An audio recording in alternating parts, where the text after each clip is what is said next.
xaatim boobu la dogal ba tax na nag ca fajar lañu ndaw yu bëri àndandoo kayim yeneen manifestant yu gënoon leen ràññee waa société civile ak mouvement Y'en a marre ak ñeneen ñu doon yëngu ci wàllu politique ñu fajaru leen ngir xamal leen ne li ngeen di mëbët ànduñu ci benn yoon dox mu jàmmarloo bu metti diggante takk der yi ak ñi nga xam ne ñoo doon manifester ñu bëri amee woon ci ay gaañu gaañu yu bëri ñeneen ñi tamit ñu teg leen loxo lu toll ci téeméeri nit ñu yóbbu leen fi nga xamante ne mooy hôpital Dantec hôpital principal ñeneen ñi ca infirmerie Kang Abdou Diassé ndax seen gaañu gaañu ñu ne nag ay bërëb yu bëri ci réew mi tamit yàqoon nañ leen bokk na ci këru Farba Senghor ñu taali otom laata ñuy jubali hôtel député yàqati ko tamit ñi nga xam ne ñooy taskatu xibaar yi ñi fekk baax fi ci réew mi ak ñi bàyyi ko woon biti réew doon topp yooyu la xew-xew chaîne de télévision privée yi doon def ay direct ay édition spéciale ngir xamal askan wi nekkoon seeni kër yi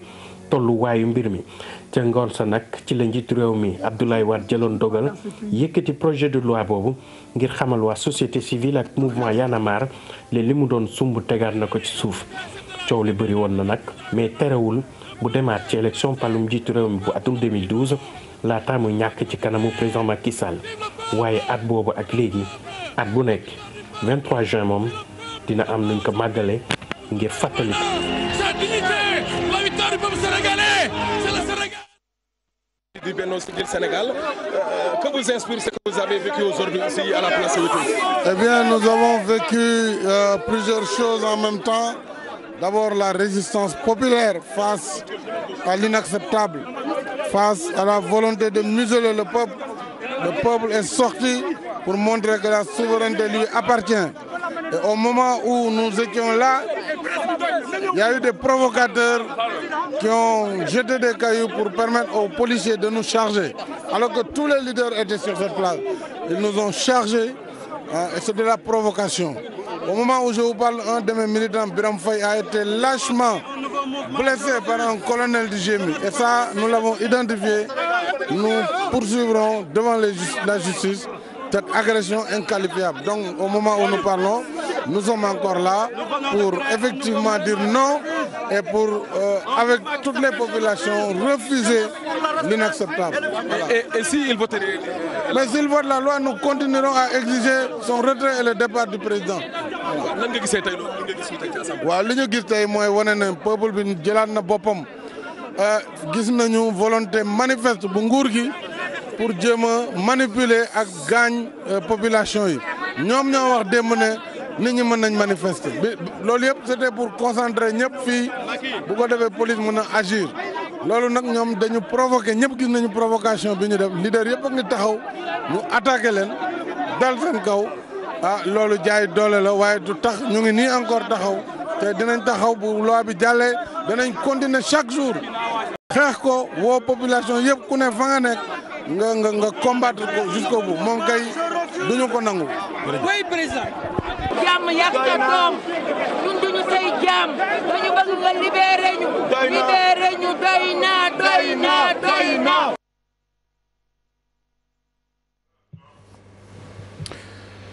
mbokk yi jërëjëf dal leen jàmm ci télévision Futur Média defe naa li ñu dugal noonu junj na li nga xam ne nii moom la ñu bëgg a waxtaanee ci suñu jotaayu tay bi di fàttaliku 23 juin 2011 juróom-ñeenti at booba ba léegi dinañ ñëw léegi ci li xewoon ci 23 juin bi sama gan yi dinañ ma may ma njëkk a nuyu waa diaspora bi parce que aussi dañuy faral di doon ñoo xam ne lu xew seen réew dañuy sot di ci bokk. donte du ñu nekk fii ni ko woykat bi waxee woon picc nga ci kaw waaye xel maa ngi ci suuf ñu bëri bi ñu gisee suñu bàkk émission dañoo yëkkati seen xadar le 23 juin sans ñun parce que am na lu ñu ci def xëy na acteurs yi mën nañ leen koo nangul parce que bu ñu ciy nekk di xeex léeg-léeg dañu wër àdduna bi fu Sénégalais yi nekk ñu fekk leen fa te am na ci capitale européenne occidentale yu bari yoo xam ne 23 juin bi nit ñi taxawee fii ci yeneen capitale yi sénégalais yi mobilisé wu nañu foofu tamit bokkoon ci xeex bi kon ñu leen ciy nuyu di leen jox seen wàccuwaay ñoom tamit comme ni ñu koy waxee 23 juin 2011 acteur direct yi nga xam ne nii ci li tax ñuy waxtaane tey boo ci jëlee président Abdoulaye Wade bi jiite woon réew mi da nga ciy teg premier ministre jamono jooju di Souleymane Ndéné Ndiaye ak ministre de la garde des Sceaux ministre de la justice Cheikh Tidiane Sy bi doon défendre projet de réforme constitutionnelle bi ci assemblée nationale jóge fa teg ci ministre de l'intérieur ci jamono jooju Ousmane Ngom ñi nga xam ne nii ñooy ay député te amoon ci wàll maître Abdoulaye Babou di président commission des lois bu assemblée nationale bokkee woon fare woon ak nguur gi ak it président groupe parlementaire bu PDS ak ñi mu àndal Doudou Wade ñooñu xëy na ñooy acteur direct yi ci li nga xam ne nii moo xewoon ba mu mujjee ni mu mujjee ñu tax ñu koy waxtaanee waaye nag dafa fekk am ñu taxaw jàkkaarloog ñoom ne la ñu bëggoon du fi am réforme constitutionnelle boobu xëy na dañ koy wax ni rek di jàll mais baax na ñu fàttaliwaat ko article 33 bu constitution bi la woon président Abdoulaye Wade bëggoon ci ñaari mbir ñu soppi ko ñuy fal président ak ka muy àndal ticket la ñu ko doon tuddee ñu bëri yaakaaroon ni porox ndol la bu mu doon wut falandoo ak doomam ñu tuddoon ko dévolution monarchique du pouvoir ñaareel ba ñu ne léegi bu ñu demee ci wote bi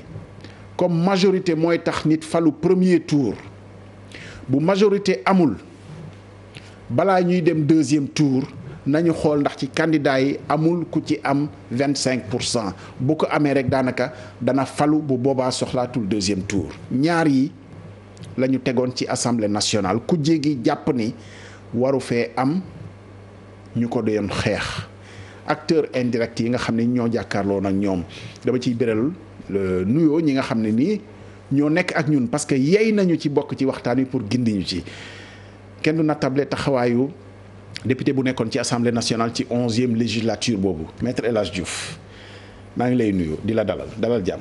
maa ngi lay fay Ablaye di am mbégte ñëw wuy si la ci invitation bi ci bis bi nga xam ni pour man mooy deuxième indépendance bu Sénégal muy le 23 juin ñu taxawoon bëgg a noot askan bi daaneel démocratie falaale ki la neex 25% yomb na am ci président sortant loolu mooy suppression élimination second tour mooy président bi fi nekk wóor na ko ni moom lu mu bon dina am 30 kon nag dañoo bëggoon a nax te nag mu nekk ndam lu rëy boo xam ni dañoo wañ loxo gouvernement mu tiit jaaxle ci biir débat yi mu tàng jër dëkk bi tàkk Cheikh Tidiane Sy Mamadou Seck président Mamadou Seck maa ngi koy nuyu sama xarit maître Ablaye Wade waxtaan seen biir xam ni Sénégal bañ na. balaa tàkkusaan effectivement président Abdoulaye maître dama doon nuyoo rek nga. di nuyu Sénégal yëpp nag dugg ci woote. lu confinement bi moom nu mu demee noonu. waaw ñaar la.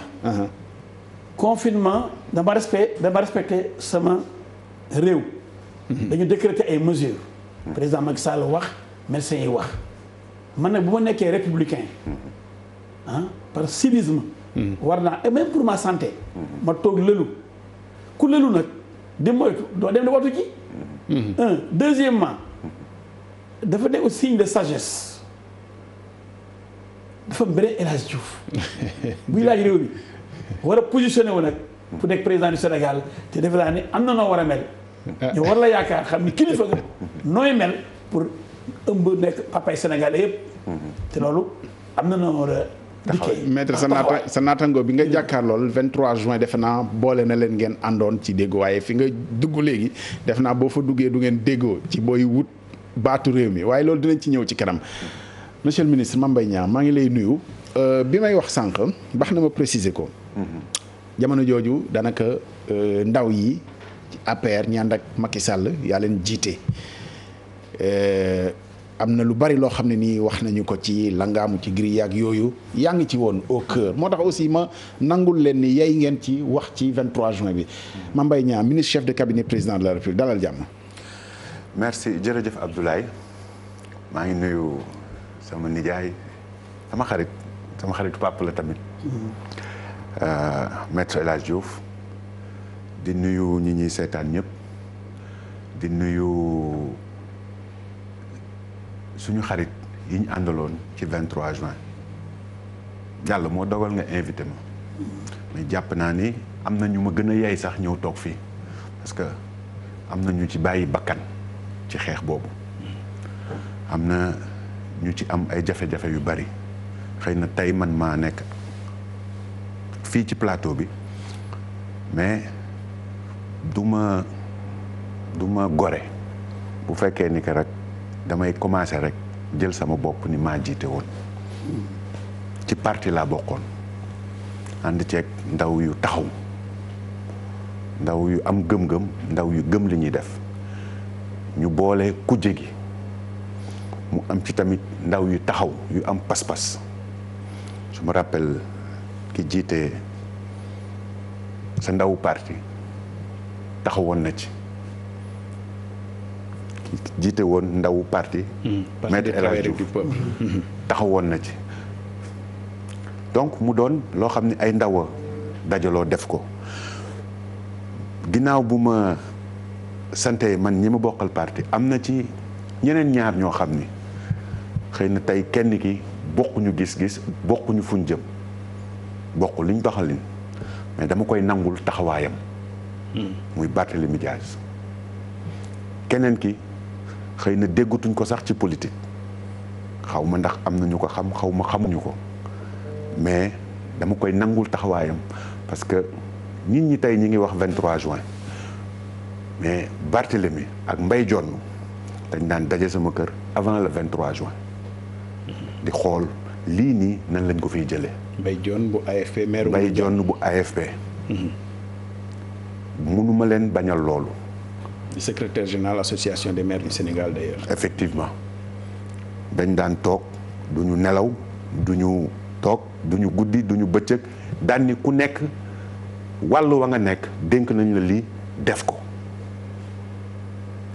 23 juin commencé wul 23 juin 23 juin le 19 juin la commencé Mbaye Dione dina ko confirmer Barthélémy dina ko confirmer ñi jiite woon parti yi dinañ ko confirmer 23 juin point de départ bi le 19 rond-point Sandaga la ñu ne lii bu jàllee mooy ñun amuñu taxawaay ci suñu wàllu parti parce que tamit fa la tàmbalee ci stratégie bi la woon parce que rassemblement yi quand même. ci manifestation bésu penc bi la woon ci penc mi. déedéet rassemblement yi. mi ngi commencé rond-point Sandaga bu ñu xoolee police dina la ko wax Barthélémy dina ko confirmer xëy na dina ni waa ji warul woon wax yi nii mais ku ci nekk da nga koy delloo ak xam parce que tey ku ci nekk bëgg nga wane loo ci xam te defoo ko sa moroom def ko. nangul ko. mais ñu fàttali quand même c'est très important ñu koy wax. parce que ni ngay waxee ci Sandaga la ñu rassemblé woo. ñu fàttali ni rassemblement yooyu keroog président la daf ko autorisé.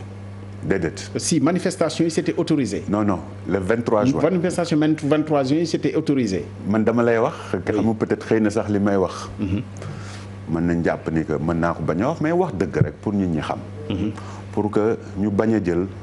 jëfi jàmburu aki moo ko parce que loolu commencé na yàq réew mi rond-point Sandaga bi ñuy tas manifestation bi Mbaye Dione dafa jóge 16h fa mu jóge Barthélémy jóge 16h fa mu jóge man ma jóge 16h fa ñu jóge ñu dajale ay jeunes parti du woon suñu parti yi rek ñëpp ñu ni rassemblement spontané ñu dem ñu tas ko c'était pas autorisé loolu conditionnement lu tuddoon. Je pense quand même pour l'histoire manifestation 23 juin yi quand même c'était autorisé hein. Non le 23 voilà. Juin. Oui. ci buntu bi. C'était autorisé ñu xaaj ko ñaar daan ni wàll wi waa PDS wàll wi opposition bi xëy na kay waa opposition bi dañoo dem ba waa PDS yi néew ba gis ni que lii sax mënatul nekk ñu dem réew mi yëpp ball si nag ant foofu mënuñu ko wax te duñ delloo njukkal.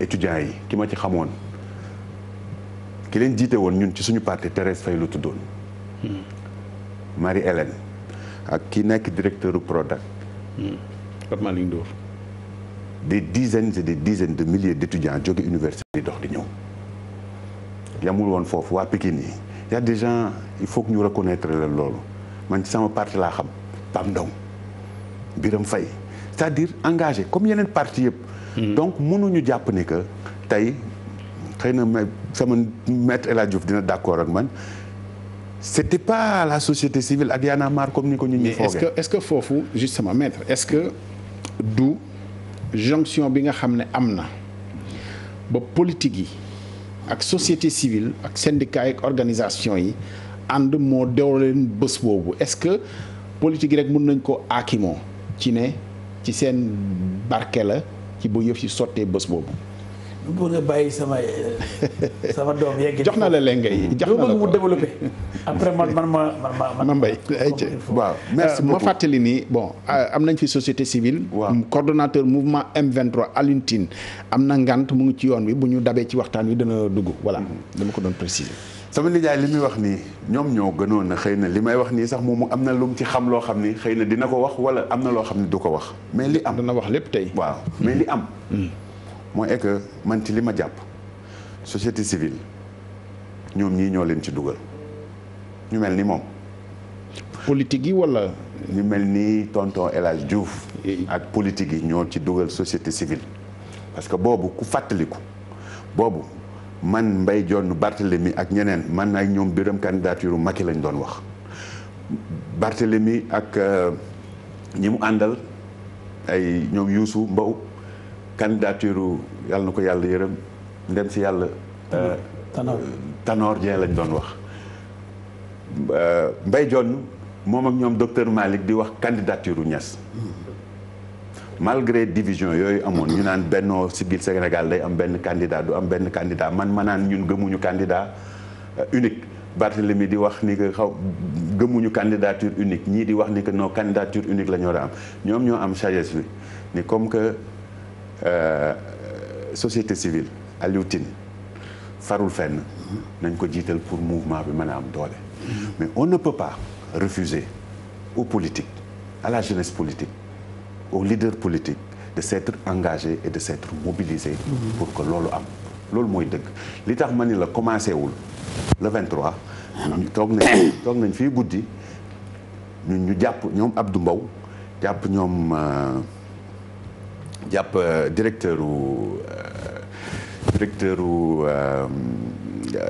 ADIE Cheikh Bakhoum ñu jàpp leen police u Grand Yoff ñu ñëw toog président daan ni jóg leen ngeen dem jëli seen moroom yi du ngeen ànd ak nit di xeex ñu jàpp ko jóg leen ñu dem ñu jóg dem taxaw buntu police u Grand Yoff ñu bàyyi leen donc on ne peut pas nous refuser même si on a décidé de faire de la politique on ne peut pas nous refuser ça tey ñu bëgg ko yamale ci société civile ak benn mouvement de jeunes je pense ni que c'est injuste ñëpp boole nañ ci waaye ça veut pas dire ni que ñii defuñu ñee defuñu dafa am loo xam ni sagesse la woon moo tax ñii jiitaloon bañoon xëy na seen gis-gis peut-être ak seen expérience aussi moo taxoon ñu tànn ku neutre koo xam ni bokkul ci ñetti candidats yëpp pour mu jiite la preuve de li may wax moom jour 23 juin wala avant bon du ma wax avant mais mën naa wax jour 23 juin da doon dugg ci salle bi ba ci yàgg génn ñëw bañ leen dinañ reculer moom.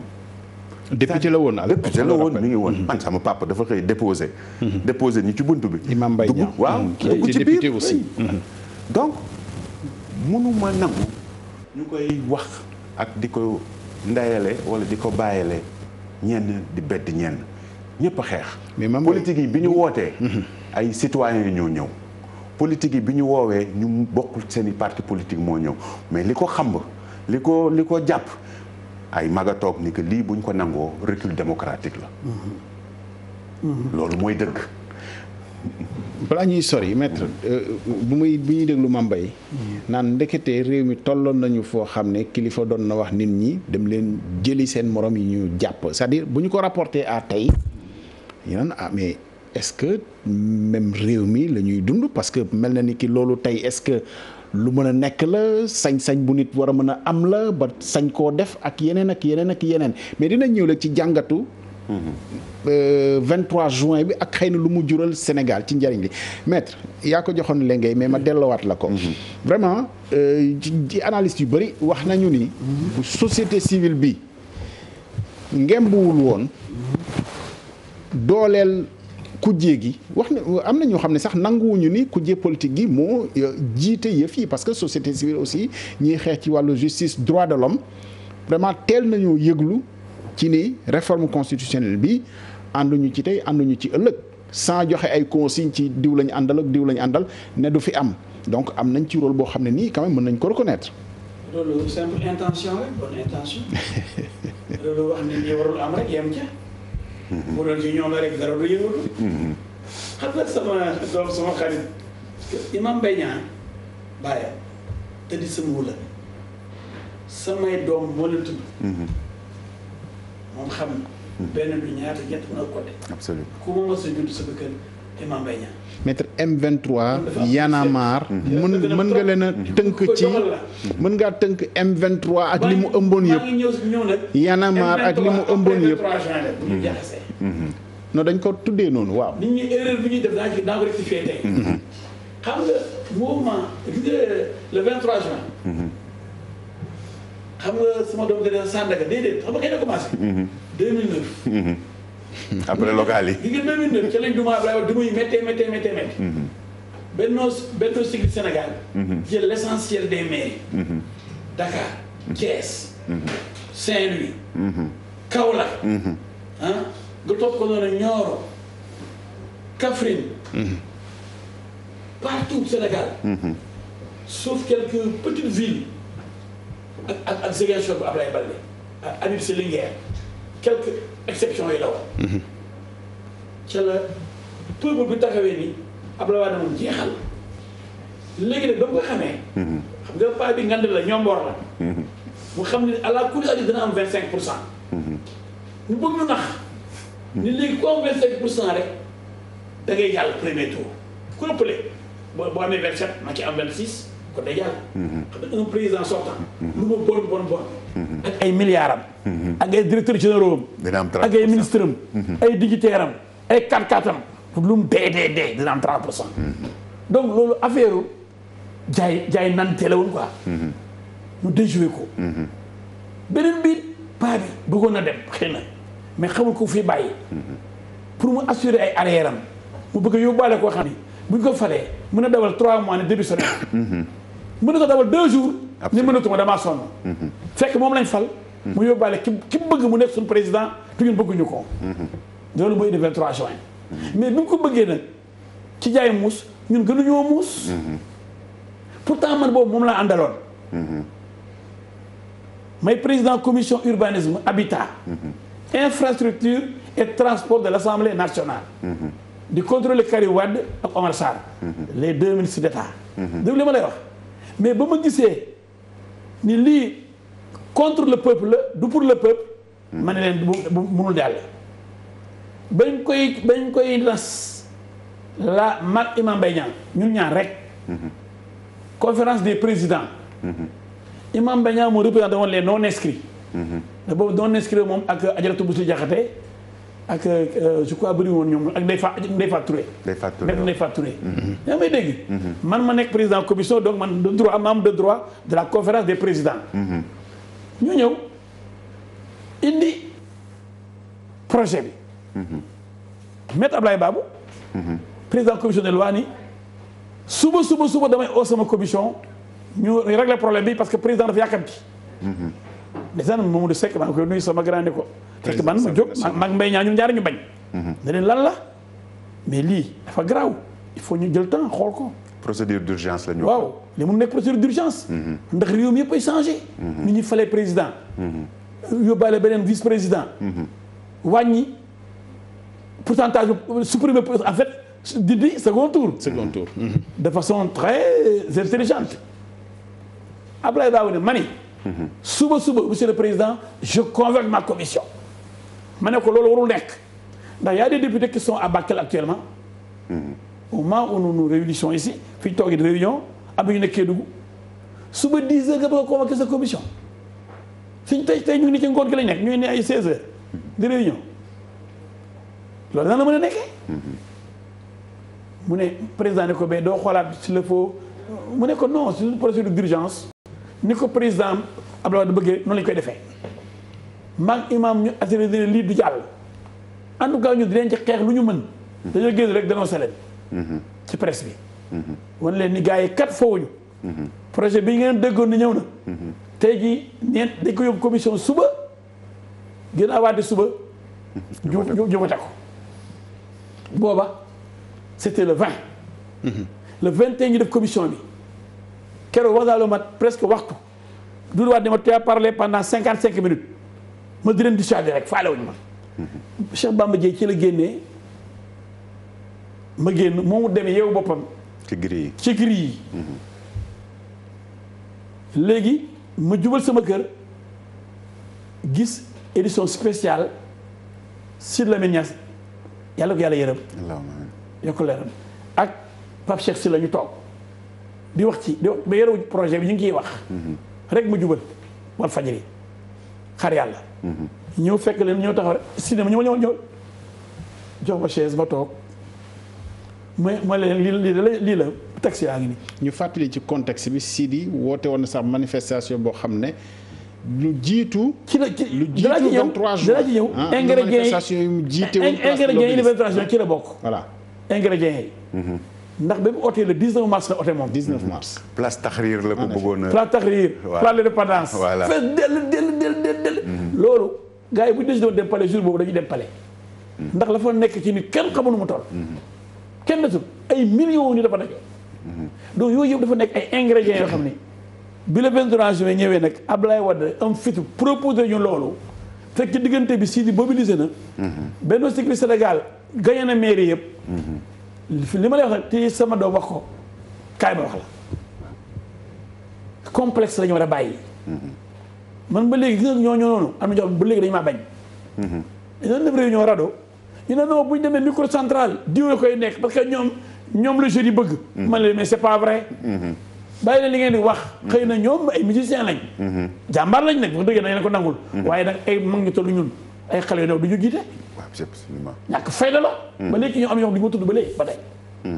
ñu ne kon léegi bu ñu jëlee kenn ci ñoom nañ jël Abdou Aziz Diop boole ci. ñu nekk ñaari. MC. après Aziz Tall nekk troisième derrière. grand Abdou Aziz Tall. yaa ngi may dégg de. mais avant loolu yëpp loolu mooy M23 mais avant loolu di am ñun dañu cotiser man masuma nangu. APR wala PS ñu may dégg de. wala AFP gën a ëppale ma la ñu cotiser. bu ñu dañu cotiser 200000 wala 100000 loolu laay cotiser. ñeneen ñu cotiser ay 25000 ñu nangoo nekk parti yu daw. ma ne parce que man fu ma waree wax damay wax ki nga bis jour bi ñu jàppee Alioune Tine. hôtel Ngor Diarama. la ñu amoon réunion ñu ne tous les candidats à la présidentielle. mooy jour bi ñu ko agressé. waaw ñu yóbbu ko commissariat central. non agression bi. le 23 juin la. mais bañee bi ñu ko jàppee. maa ni gars yi di ñu ne pourquoi may wax ma leen mais mën nañu cotiser comme ñëpp. ngeen fa ne candidat à la présidentielle rek man ànd naa ak Moustapha Niasse. ma naan noonu Benno Siggil Sénégal. premier tour. mais lu tax Moustapha Niasse bu waxee waxaale ba déedéet fii ñun ñëpp dañu cotiser war a wax sama xalaat. donc lu amoon. Macky day génne ay millions. Niasse génne ay millions. Tanor Dieng def charge génne ay millions.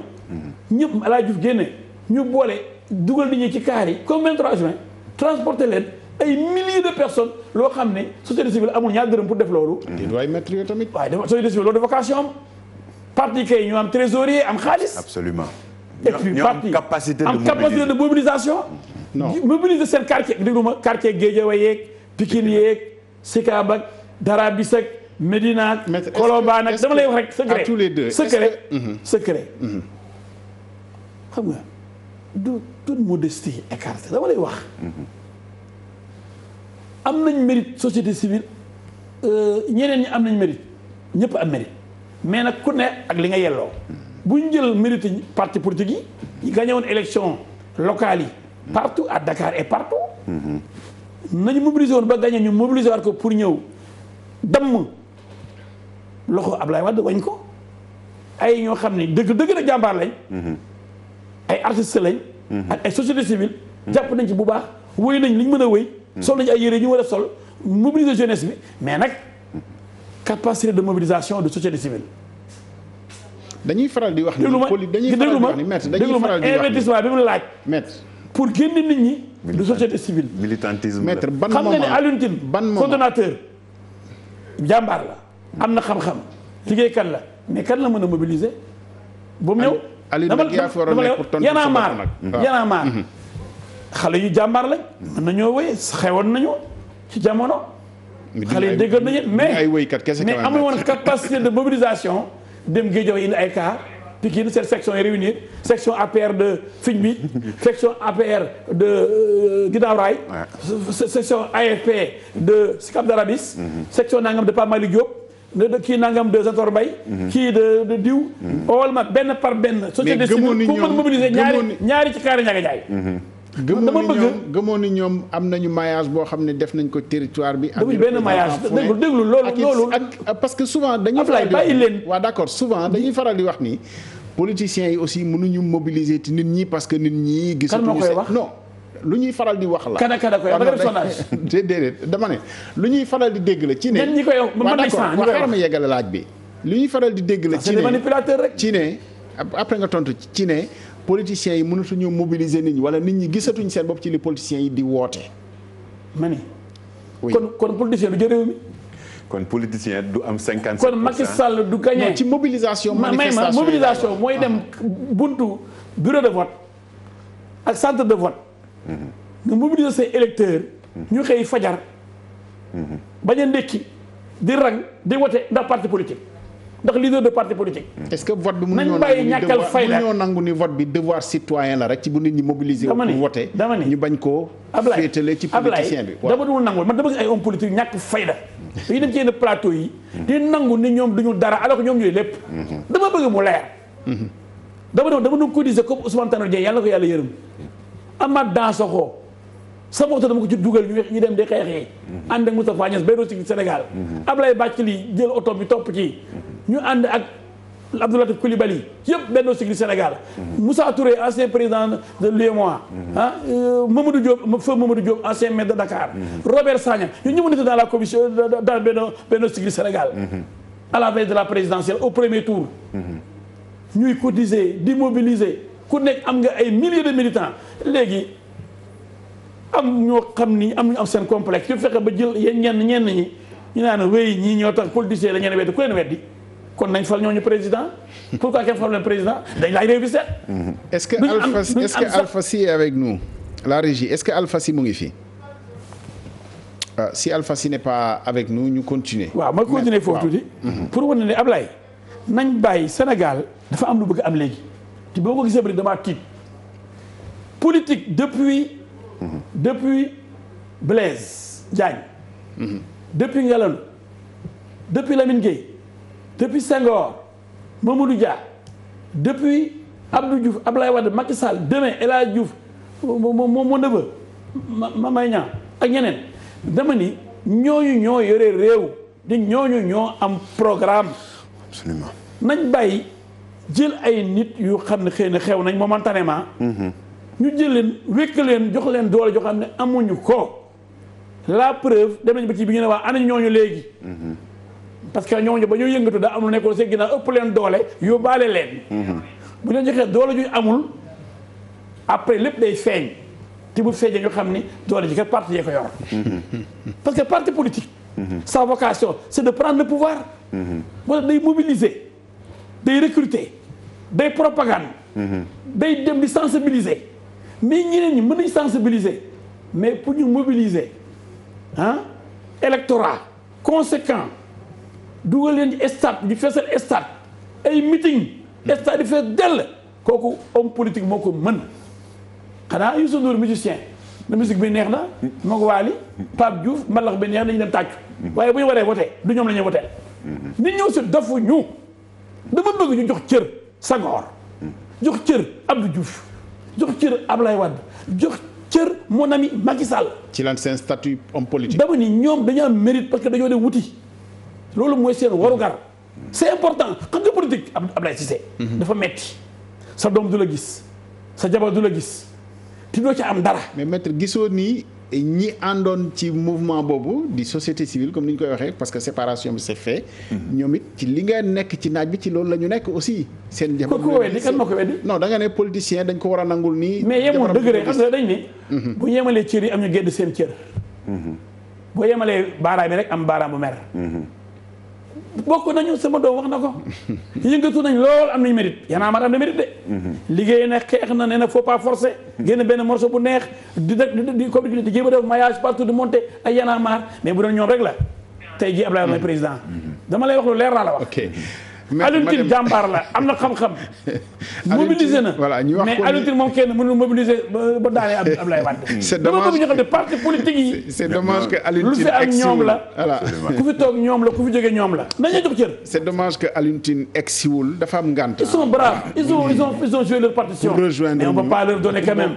moo waroon a mën a waxal boppam la gloire et toute on la va juste gloire. aller à Saint-Louis avec le professeur Alpha Sy. Est-ce que Alpha est en ligne avec nous? Oui, je suis en ligne, voilà. Alpha Sy, philosophe, enseignant, formateur.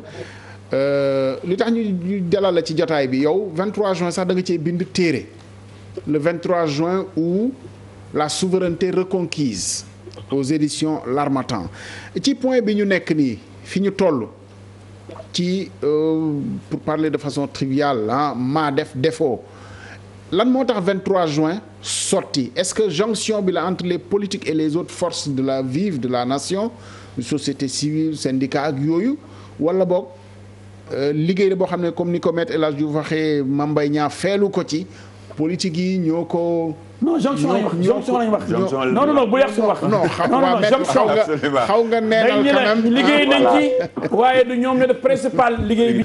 dama bëgg bu yàq suñu wax. d'accord Alpha une forte jonction moo am. waaw voilà mais jonction de am na nag locomotive. forcément am na ay wagons. Absolument. Il y a la locomotive et les wagons. Alpha est-ce qu'on peut établir une hiérarchie bu tax le 23 juin sotti. waaw na ngeen asalaamaaleykum. faut pas nous opposer. waaw. asalaamaaleykum. non xaaral Alpha maître donc on est d'accord sur la question mooy est-ce qu'on peut établir une hiérarchie. non jaru ko xam nga non complémentarité moo amoon complémentarité. maa ngi. oui Alpha dégg nga débat bi vas-y Alpha. bismillah madame waaw. oui Alpha ñu ngi lay dégg. voilà. asalaamaaleykum. maaleykum salaam. maa ngi nuyu. asalaamaaleykum. ñu ngi lay dégg Alpha vas-y ñu maa ngi lay ngi dégg. nuyu ñëpp ñu fi toog. di rafetlu jataay bi. di delloo njukkal Ablaye Cissé. di delloo njukkal monsieur Niang ak maître El Hadji Diouf. gëm naa ni. taxawaay bi am na solo. ndax doomu aadama bu jëfee jëf yi takku.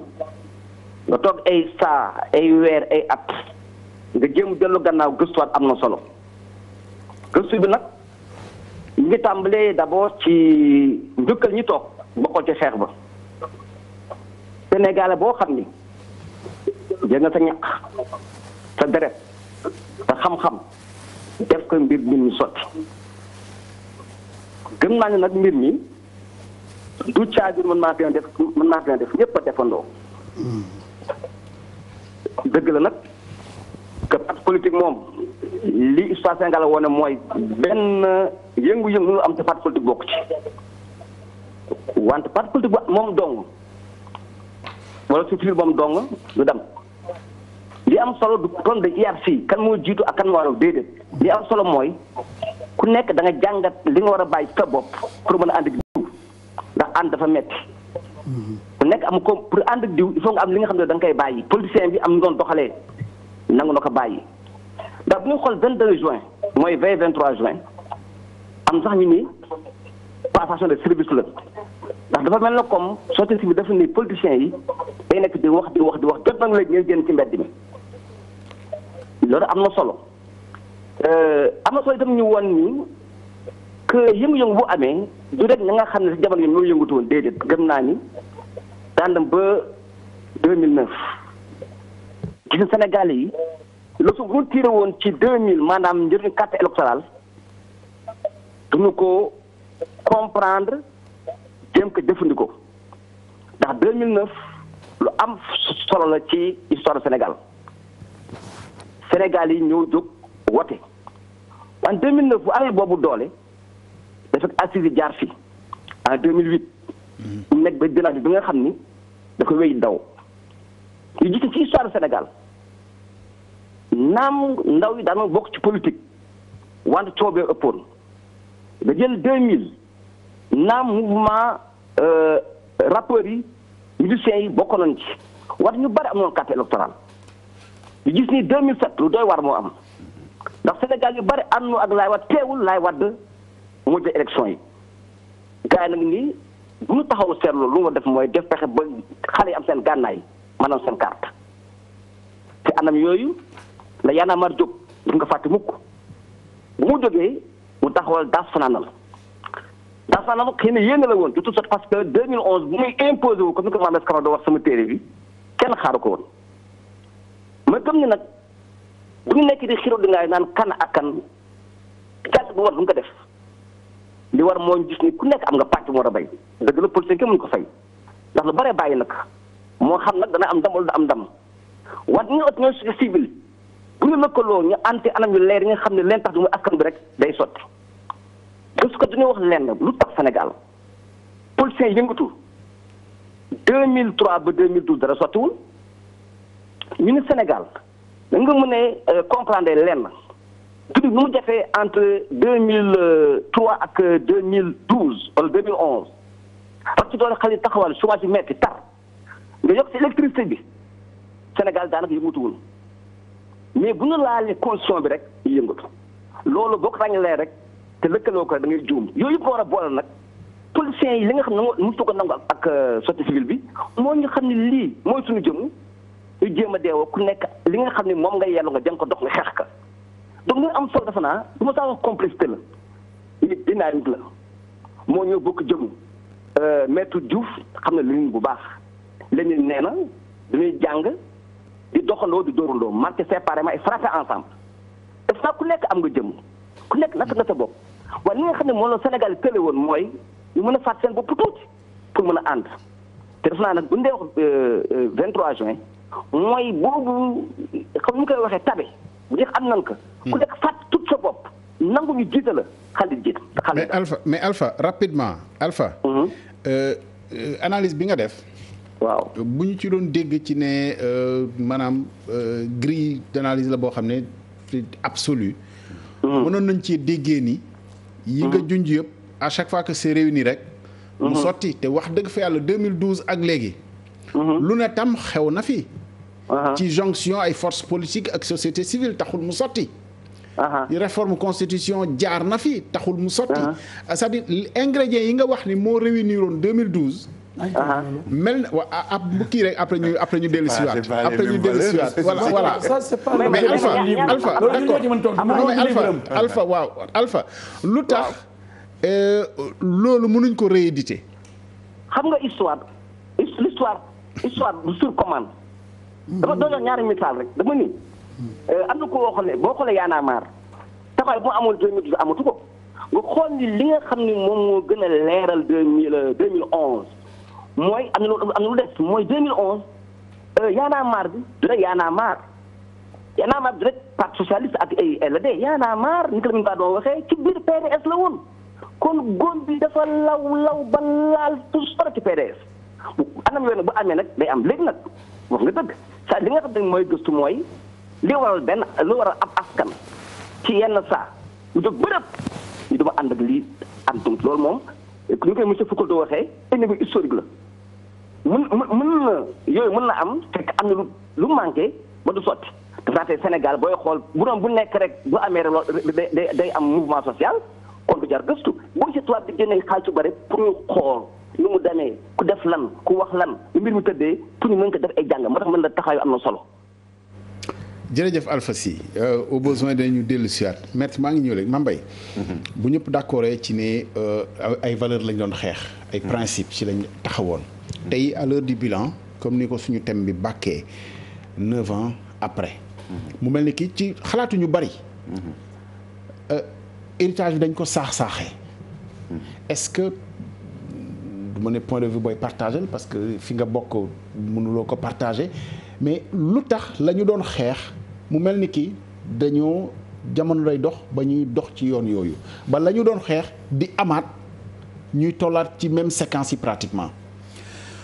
waaw bon première chose mooy est que du question ne que fi ma bokk bu ma fa bokkee et que bu ma gisee loo xam ni c'est pas normal du ma ko reconnaître non parce que man bokk naa ci ñi nga xam ni gëm nañ ni que la perfection n'est pas de ce monde ça c'est un bon li ëpp ci li nga wax mooy li tax est-ce que saax-saaxay wuñ ko c'est que boo dégloo mon oncle maître les avocats ils te parlent des faits. Les faits c'était quoi? Mais c'était des mesures ou des lois qui imposaient un recul démocratique. C'est-à-dire bu ñu demee ba 25% comme ni mu la ko waxee doon majorité.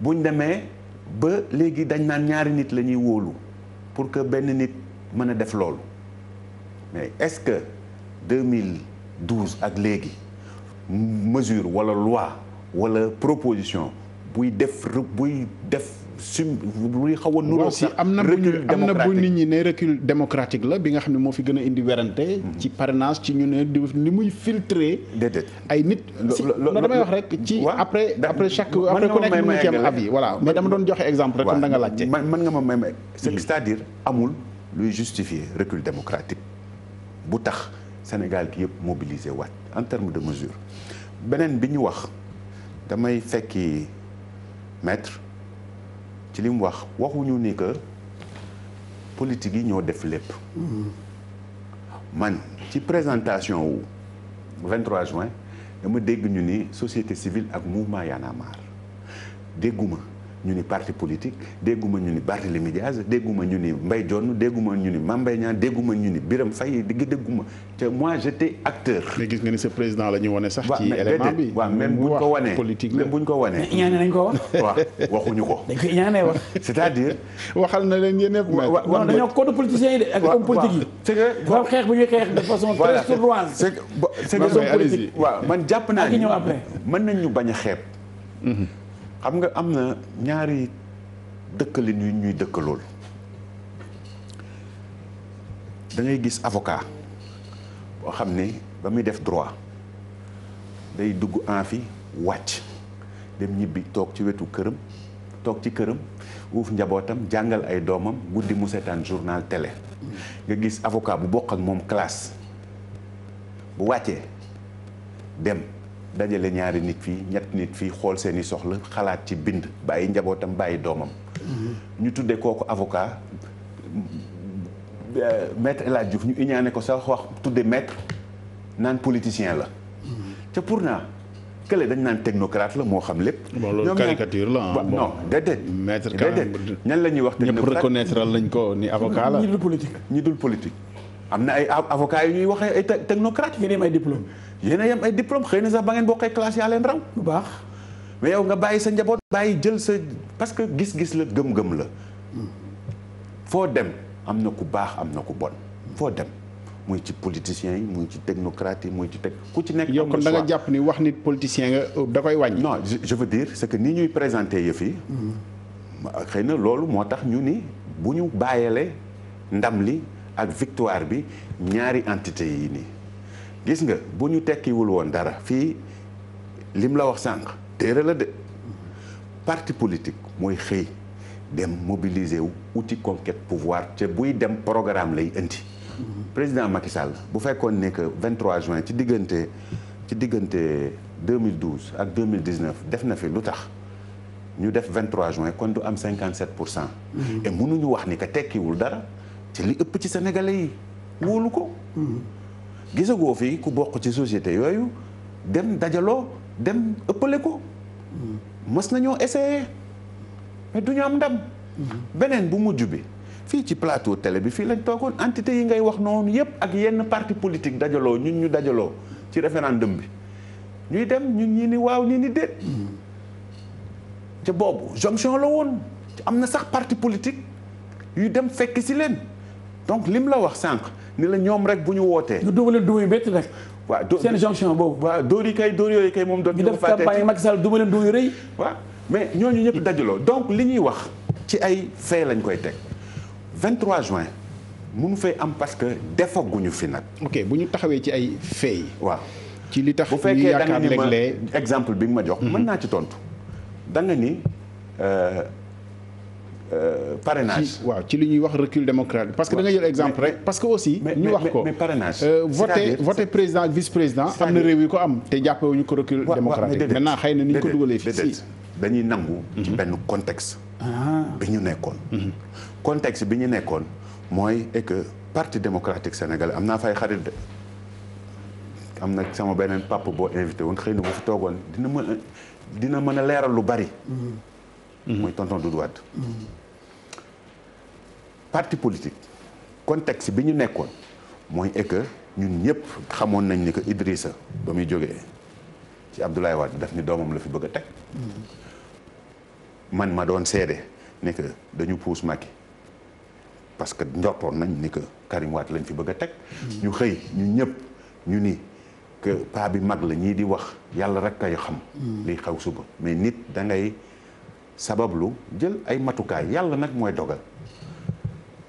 ñu xëy gis benn ticket ñu xëy dégg majorité day jàll 25%. lim la wax nii léegi bàyyi ci xel. pouvoir buy daanu mënoo bañ a am sax 40%. seetlu ñi fi changé régime yëpp. am nañ 40. am nañ 40. président Diouf bi muy dem deuxième tour. bi ko président Wade 42% la am. parce que dafa am arsenal dafa am armada dafa am luy attirer ay nit. et puis dafay am bilan am ñoo xam ne dafa impacter cette vie. donte lépp réglé wul am na ñoo xam ni politique gu PDS impacté na seen vie. léegi ndax majorité la wala du majorité foofu ngay xamee ndax liggéey nga. loolu mooy wax ji mais est-ce que boobu ak léegi président Macky Sall mais nan nga ko tuddee parrainage. xel war naa mën a nangu ni que. ku bëgg a jiite réew mi war ngaa mën a am parrainage mën nañ ci discuter mais mënuñu wax ni que recul démocratique la. waaw am na ñu ko wax. waaw non am na ñu ko wax ba doon ko xeex. c'est que xam nga man problème bi may am ak yéen. journalistes yi mooy que dañuy jël benn concept non am na ñuy wax. am na ñuy wax. mais débat bu clivant la woon quand même. waaw non mais la majorité. la République. dafa am calendrier bu ñuy évaluer kan moo am majorité ak kan moo amul majorité. calendrier boobu day ay élection lay tombeel muy niveau local c'est que tey xam nga mënoo wax ci réew mi daan ni Maître El Hadji Diouf c'est pas parce que sama nijaay la sama wóllare papa la ni que ay sénégalais toppuñu ko. ñaata nit ngay xëy gis yenn saa sax mu wax am ku ko weddi koo xam ne mënta yóbbu sax boppam mënta dajale waa koñam loo ko bañ da ngay nangu ni ko bu élection amee bu demee di nga gis ay milliers de sénégalais te yóbbu ko mooy yóbbu boppam assemblée musuma ko dégg mu la ngaa mu feneen fàttalikuwuma ko. xalaatuma ko sax. dañ ko koy nangul. comme Imam Mbaye Niang de dañu bëgg jubóo. c'est-à-dire dañ ko koy nangul. am na capacité am na ay sénégalais yu koy déglu am na sénégalais yu ko gëm am na sénégalais yu am programme mais kooku mënatul nekk lu ñuy lam-laamee Macky Sall am na majorité ci réew mi mais li ñuy wax ni yàggul 1 an et demi la. autre point bu may dégg ci sa wax. waaw ci sa wax laa ko jëlee.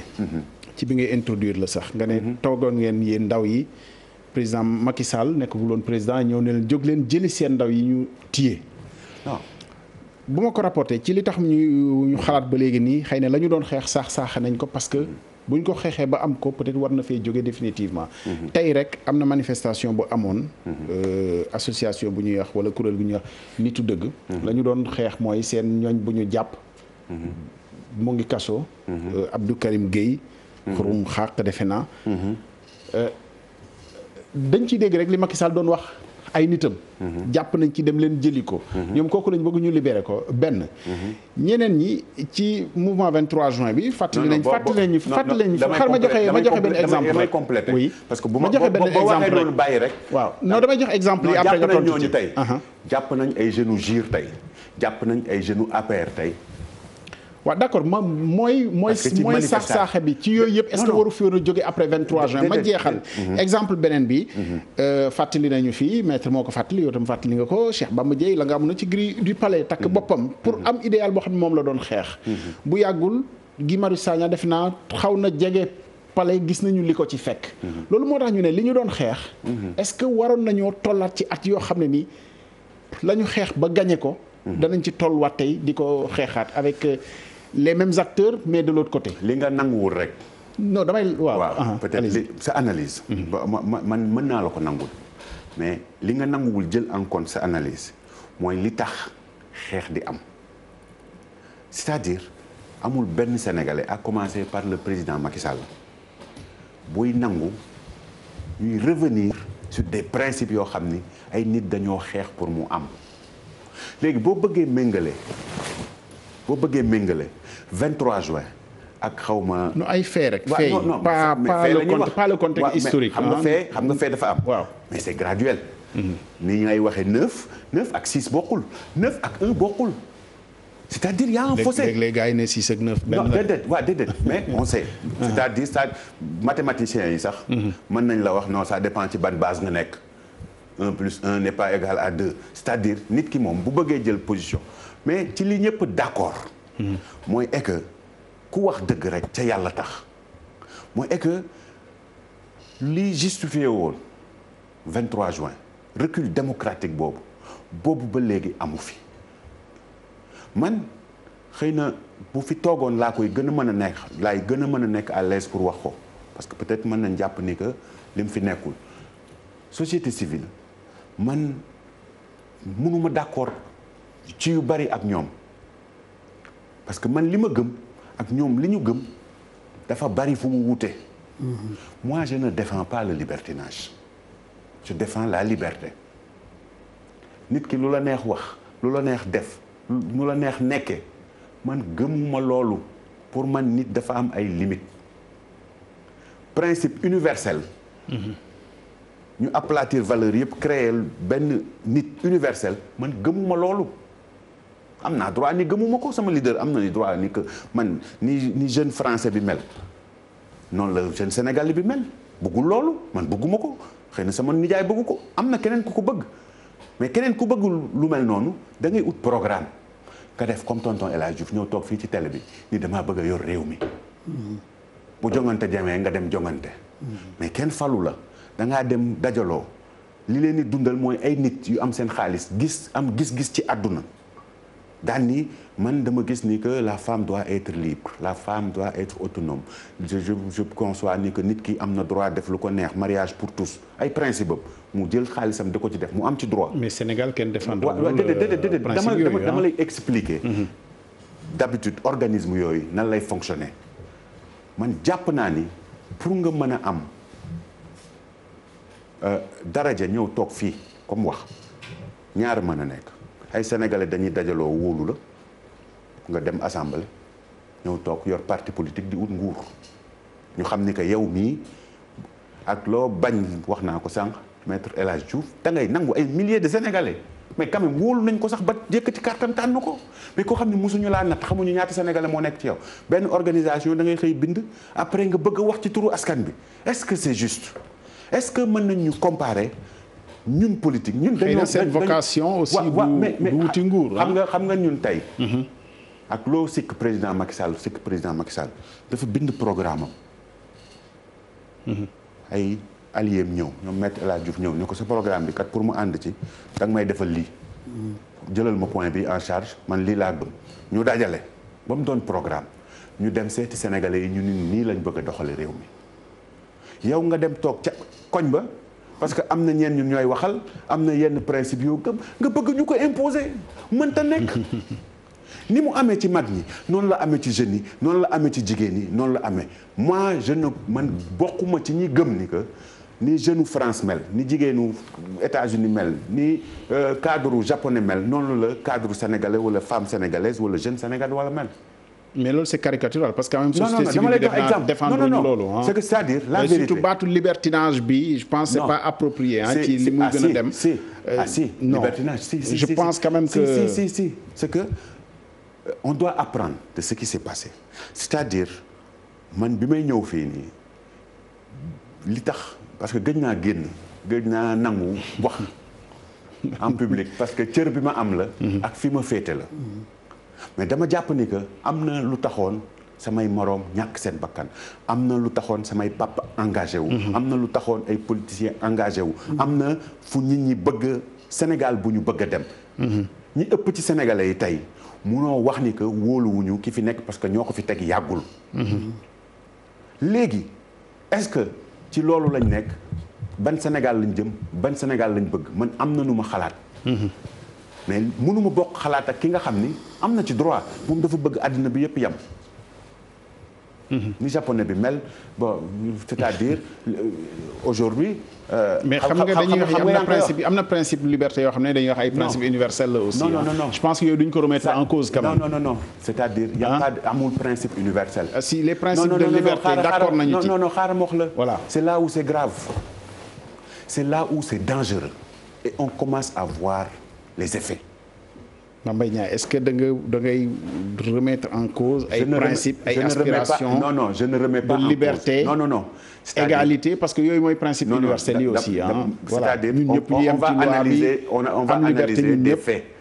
mais liberté aussi def naa li koy tënk mooy ma bañ la lor man ñemewu ma en tout cas sama fit mayu ma toog ci kanamu avocat bu ñëpp ràññee ci ak Sénégal ak ci àdduna bi may wax ay waxi droit li ma wax dama ni li am France am États-Unis am Japon du moo war a am Sénégal France sa papa mën na wax nga ne ko jaar fu bon principe de droit la principe liberté la papa tu mens tubaab du koy wax ñun fii nii xëy na papa da ngay fekk kenn ko fii mais encore une fois fii déedéet fii yow nga defe ni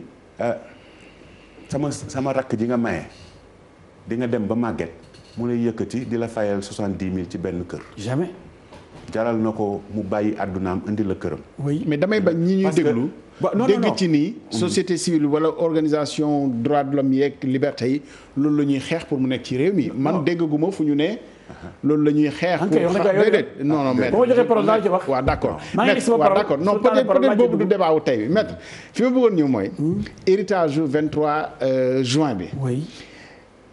saaxe nañu ko ou pas ak xam nga li taxoon a jóg nit ñi. dañu yaakaaroon ne bu ñu gañee dana fi jóge définitivement. mais mel na ni réew mi ba léegi acteur politique nga am na situation yoo xam ne tollu nga ci jàkkaarloo woon nga ak Macky Sall parce que d'accord ak ni muy doxalee te yaakaar te jàpp sax ni recul la ci yu bëri yu mu def am déet. waaw d'abord man. ni ngay gisee ak yenn journalistes yi dama lay wax rek dama leen di suivre souvent. muy RFM TFM yeneen télé yi. souvent dama doon bëgg a ñëw rek dugg ci débat bi ndax da ngay doon ngeen xamul ci li ngeen xamul dara. tu es le bienvenu nag ci débat yi waaw wax ñu. parce que da ngeen di base bi bu ngeen mu erroné. xam nga 23 juin. benn bis la. amul suite. waaw mais may ma rek. mais waxuñ ci leneen. non may ma. lan mooy rôle am le 23 juin. mooy fexe ba loi bi du jàll. jeex na kese kenn cote dama ni la ndax loolu am na ci ndam wala déet loi bi nga doon ñëw indi fi vice président war a ñëw tax premier tour rek am second tour du amati. ma formulé waat laaj bi ma formulé xam naa li nga bëgg a wax de mooy mooy héritage yu 23 juin ndax dañ ko cax-caxatee ndax après am na suite. ndax am na ay résultats positifs ou pas loolu nga bëgg a wax. parce que dafa ne recul démocratique la ñu doon xeex. est-ce que bu jamono demaatee ba nga taxaw yow ne Macky Sall li muy def recul démocratique la. est-ce que la ñu doon xeex ba gagné ci war nañoo tolluwaat jamono. tolluwaat ci situation recul démocratique. Ablaye comparaison n'est pas raison xam nga recul am na. recul ak recul dafa am. am na recul yoo xam ni c'est insupportable ak recul yoo xam ni. c'est supportable on peut les tolérer. dama lay wax bu ngeen mel ni. faute de l'employé de travailler devant l'employeur. c'est graduel.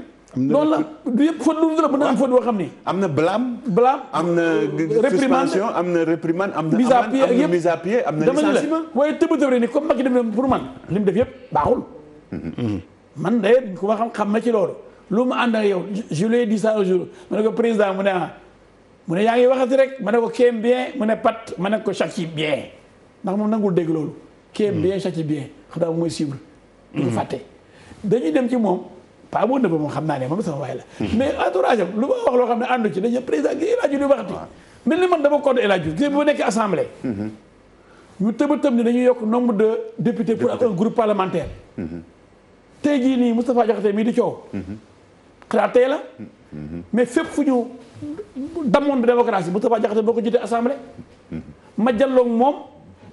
ñu demee weññee ci Macky Sall comme quoi man mi nekk Benno Bokk Yaakaar. man may torpiller projet jóge ci gouvernement bi. fekk pour man. en plein match on ne change pas les règles du jeu. mu nañ commencé législature bi ba pare. de 2 ans après ñu ne léegi nag pour am groupe parlementaire il faut. 15 députés. il faut 15 députés au lieu de 10. ma ne vous faussez les règles nag.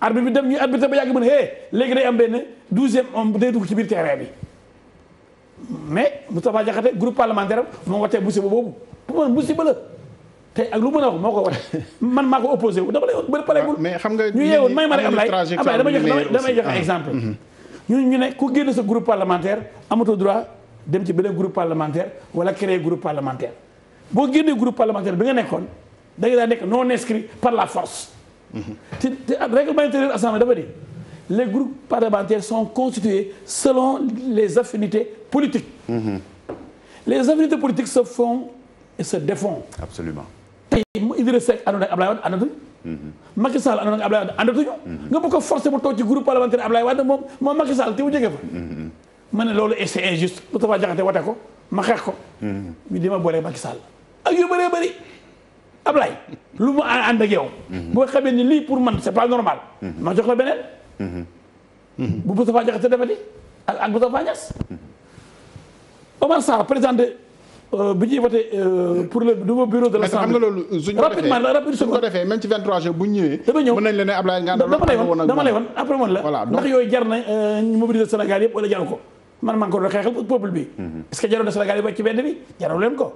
mais dama ni la moo tax ma ne comparaison n'est pas raison. ma ni la bi ñëwee ñu ne groupe parlementaire PDS. Wuri Diagne Fada démissionné na PDS. yaa xeer yi ñu ne moom moo dirige groupe parlementaire PDS toujours ñu renouvelé ñu ne moom la encore ma ne waaye lii mooy lan ca laa jëlee foulard rouge yi boo ko bëgg groupe parlementaire PDS de. maa ngi ñoom Omar Sarr ak ñoom Decroix ñuy takk foulard yi di saboté. man maa ngi woon assemblée. di saboté chaque fois que bu Abdoulaye Dione ñëw sama xarit. dañ koy saboté di neexu ma woon. absolument mais je me disais que fekkee ma ci boole. man bokk ba groupe parlementaire bu PDS. mais gis naa ñu néewal doole PDS ku leen néewal doole groupe Moustapha Diakhaté. man tey boo déggee sama xarit Moustapha Diakhaté mu ne monte nekk le justicier de war ne moom moo jub damay jommi ndax xëy na déggoo trop Macky Sall pourtant man Macky sama xarit la mais chaque fois ma yaakaar ni lii jóge ci gouvernement ba ñëw assemblée Ablaye day indi recul démocratique dama taxoon di sa waaykat Macky li may nekk sa xarit du ma ko wote danaa ko xeex loolu mooy honnêteté ak loyauté da jël sa Ablaye 23 juin ndam lu rëy la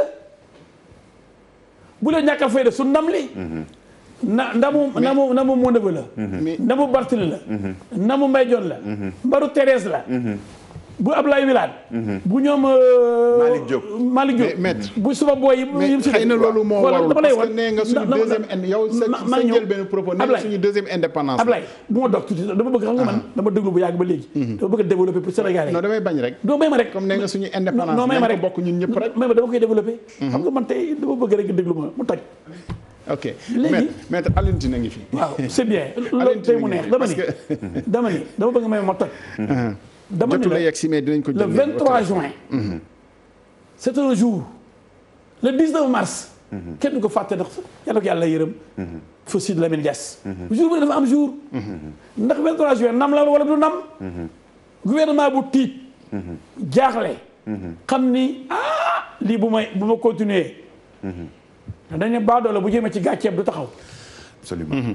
mu taxaw wàññeeku. may ma rek ku ñëwul da ngay bàyyi ñu ñëw wax ba pare waaw mënoo bañ a ñëw ba pare dagg ñuy wax bu pare ñu may na mon ami Alioune dama bu dagg sama développement. dama ni. di donc. bu fekkee ni ma ne di donc. non y a pas de souci. allez-y. il a raison. dama ne jour bu ne dafa am jour am léegi le 23 juin. ñun dañu mobiliser. je me rappelle bi may def émission RFM la veille le 22 ci guddi. El Hadj Amadou Sall. ancien ministre porte-parole de monsieur le président de la République. porte na dugg ci émission bi comme ni Aliou Tine bëggee duggee nii. fi mu duggee xam nga lu wax. mu ne suba 23 juin dara du yëngatu. léppay sedd guy. ma ne ko on verra ça. ma ne peuple sénégalais man sax dama def appel à l'insurrection. ma ne bisu dee ku deewul doo gor wàcc leen ci mbedd bi wàcc leen partout wàcc bi assemblée. bi nga génnee assemblée lii nga ñu wax. loolu laa yàgg di wax dégg nga de moo ne ba. bu leen ñibbi bu leen dem. toog leen ba affaire bi yendu ba ngoon. waaw bu kenn bougé. may ma rek Ablaye. bisi dee ku deewul doo gor. léegi 23 jours ba est-ce que am nañ ndam wala amuñu ndam. loi bi ñu indi woon. jàll moo lay indi vice président. indi 25% au premier tour donc si premier second tour loolu rek la woon. amatul leneen dañ ko rocc daw bu doon xeex la ñu daw ni fa xët daw ba xët daw gis naa ne temps yi rajo ak télé yi yéen ñëpp yow mi ci nga bokk ngeen bëgg gëmloo Sénégalais yi ni héritage bi boobu ba léegi am nañu fi am te daal jëmul kër ñu man 23 juillet moom intérêt bis boobu cote dong cote ndax am nañ ndam ci bis boobu la déet ndax loi bi rëcc xëcc nañ ko bu amee beneen jour nag bu tudd par exemple 24 juin 19 avril 2018 dëgg na ma 30 même rek 30 loi parrainage bi par exemple wala daañu ñëw 30 octobre wala nangam bis bu war a am parce que bis bu nekk bis la bis boo xam ne dafa laaj Sénégal yi wàcc ci mbedd mi rayante pour dara bu ci amee ndam ñu ne am na ci ndam bu ci amee échec 2018 may ma vote loi dama bëgg rek yéen journalistes yi wax dama leen suivre ko am déet may ma dama suivre télé yeeg rajo yëpp ñëpp même discours la mooy est-ce que maître ñu Alioune parce que may ma foofu France bu lay terminer non dama may ma yegg rek je suis en train de développer ma pensée idée intellectuelle je l'aime bien il connaît ce que je veux dire dama ma dérouler dans 2 minutes mu tëj bu dugg dama ni bu amee beneen jour par exemple parrainage dañ ko jël rapidement Sénégalais yi par exemple ni xëy na bëgguñu parrainage mais xëy na jaralul leen li mu leen jaraloon bi ñu bëggee yóbbaale vice président xëy na it mobilisation bi mu laaj non bu leen ko jaraloon ñu génn ci benn génn ak ku leen a war a mobiliser bu fekkee ne ki leen bëgg a mobiliser d'accord ci ndax amoon na kàttan boobu ak doole jooju ndax déggal nañ ko moom ci boppam ndax du soob man rek la ñu ci bari ci acteurs yi mobilisé woon la ñu bokk quand même je pense que changé wuñu ci diggante bi ñu bari ci ñi mobilisé woon 23 juin ñu ngi woon ci ñi doon continuer di mobiliser aussi contre la loi non mais si déet Ablaye yegg sa bopp Ablaye yegg sa bopp non xam nga yegg sa bopp laaj ma lu tax li ma la waxoon ne parti politique yi AFP PS APR principalement est-ce que ñoom manifesté nañ ko doon Macky Sall la ñu àndaloon ba léegi ñu ànd ak moom waaw ñu ngi ànd ak moom ña ca desoon léegi xëy na beru nañ donc ñooñu ñoo dama lay war kon mais ma rek amul doole li wax la yéen sa bopp ñu gën ñu ko di mobiliser donc référendum bi man may ñi mi wax nii dajaloo xoolal Ablaye conclusion ñooñu nga ne ñu ko di mobiliser ci bu ñu yónni ñaari nit Alioune Tine kon nga xam ne doole ji fi féete woon ñu ngi lay nuyu xam nga nag dëgg ñeme ko ndax ko Alioune ñu ngi lay nuyu dooleem quand même waaw jërëjëf Alioune xam nañu say contrainte bon mais dinañ la alamaan quand même war nga nekk ak ñun ci plateau bi mais on t'excuse waaw maa ngi jégalu bu baax amul problème alors maa ngi jégalu bu baax je pense soxlawul ñuy ñëwaat bon ci lépp am na ñaar ñett yoo xam ne rek xam nga 23 juin dafa am slogan dañu toog foofu ba tey waxuñu slogan bi nga xam ne moo rassemblé ñëpp mooy touche pas à ma constitution c'est très important parce que slogan boobu ça a été rassembleur waaw ñu def ko taf ko pendant très longtemps ñaareel bi 23 juin commencé wul le 19 le 16 la le 16 juin ci la ñu def appel wax ne le 23 juin dinañ dem manifester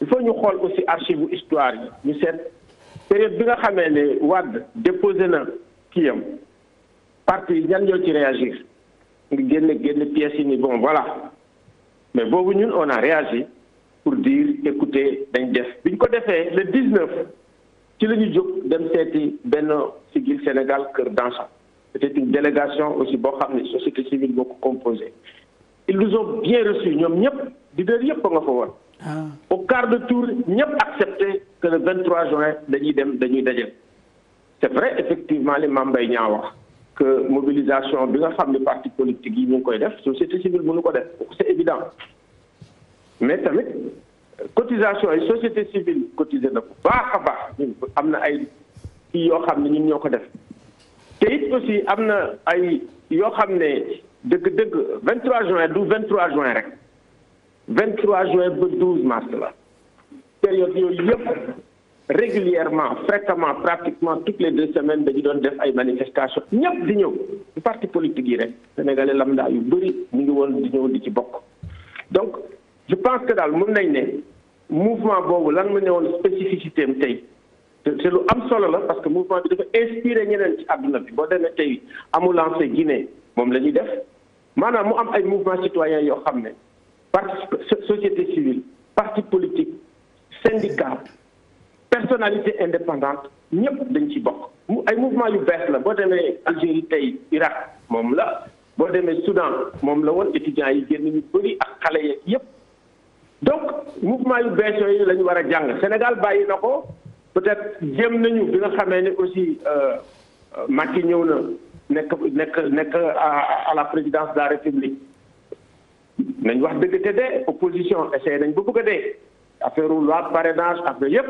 mais ça n'a pas marché donc dafay am contexte historique boo xam ne am ay ingrédients am ay acteurs yoo xam ne mooy tax mbir bi yomb je pense que bàyyi 23 juin dañoo bari 23 juin dafa bari ay bàyyi du société civile rek du parti politique rek du également aussi syndicat rek parce que ñi ci bokk ñëpp dañu bari kooku benn la ñaar mooy 23 juin esprit la surtout esprit bi li ci des mooy li nga xam ne moom xale yi ngi takku tey ñi nga xam ne ñoo ko hérité dem ci littoral bi tey pour le 23 juin di wax ak yeneen problème yoo xam ne problème énergie bu amee ñu génn esprit boobu nga xam ne tey mu ngi dox moom la ñu war a xoolaat pour seet ëllëg nan la ñuy def ba nga xam ne 23 juin bi am yan type de lien la ñu mën a am ak si tu veux le suffrage universel ak les détenteurs ñi nga xam ne am nañu légitimité ci suffrage universel légitimité boobu kenn du ko wedd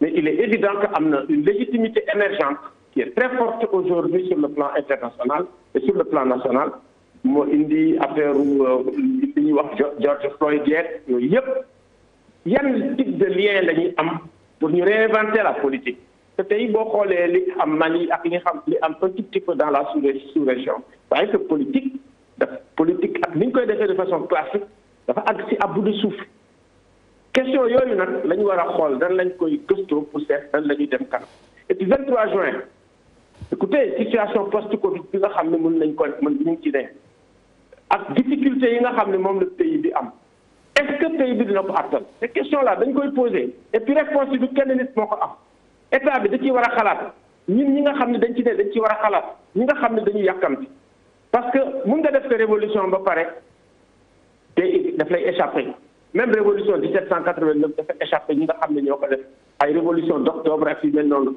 ay suite de transformation lay am et peut-être aussi capitalisation yi ngay am ak yi ñeneen am moo tax ñu di def économie di def mais bu ñu xoolee suñu région bi ak ni mu tëdd tey ak problème mu sécurité yi nga xam ne am nañ ko muy Mali eggul sax deuxième mandat ñu ngi commencé am ay problème boo jëlee Guinée ñu ngi am ay problème boo jëlee Côte d'Ivoire ñu ngi am ay problème te it aussi yeneen menaces djihadistes yi ñu ngi fi di dugg mais yooyu yëpp dafa jaar ñu toog xalaat mais man maa mën 23 juin man maa ko moom je pense que loolu war nañ ko dépasser tey pour xool post-Covid bii ak effectivement li nga xam yëpp mu ngi jóg il y a beaucoup de signaux aujourd'hui il y a la tension foncière et là le littoral li nga wax ni moo nekkoon slogan bi touche pas à ma constitution. Exactement. C'est ça le slogan qui a réuni les gens. ci principe rek nga ko teg wala mën nañoo nangu ni aussi constitution mën na nekk quelque chose de dynamique que ñu koy modifier en fonction de peut-être bëgg-bëggu ñi nga xam ne ñoo am responsabilité pour modifier lu ko comme ni ñu ko defee ba dugal loi parrainage ak yeneen ak yeneen ak yeneen. xam nga nag slogan pour nga lire ko décrypter ko da nga koy mettre en contexte caxate bi nga xam ne tax na ñëpp jóg moo taxoon ñu ne touche pas à ma constitution et en réalité ñi ko bi jëkk a génn sax de ñun on n'est pas très très original mais ce sont les Béninois bi nga xam ne ni Kérékou dafa doon jéem a def 3e mandat mais Kérékou c'est un cours constitutionnel boo arrêté Kérékou ni ko mënoo ko defu ko suñu conseil constitutionnel defu ko donc il me semble que li may wax rek mooy bu fekkee ne bëgg nañu vraiment di am ay changements yoo xam ne du nekk ay choc yoo xam ne dafay éprouver peuple bi éprouver pays bi il faut ñu am comme ni ma koy wax ay coussins amortisseurs yi réguler la violence sociale ak la violence politique mooy ay institutions yu dëgër nga xam ne bu fekkee ne mun na am ay abus institutions yi taxaw ne la mënoo ko comme Malawi ni ñu def parce que Afrique sax de ce point de vue mi ngi développé wu Kenya mi ngi développé wu mais ñun francophones yi fi mu ne nii ñun ñoo am ay problème mais il faut ñu développé wu parce que il faut qu'on change ou qu'on périsse changement bi moom mënut a ñàkk am ne kon nañ xalaat ñun ñëpp bokk xalaat nan la ñuy def de changement positif yi am te du indi coow du indi fitna du indi leneen man loolu mooy sama xalaat. jërëjëf Alioune merci jotuloo teew ak ñun mais je pense que l'essentiel dikk nga ci ñu lay gërëm bu baax.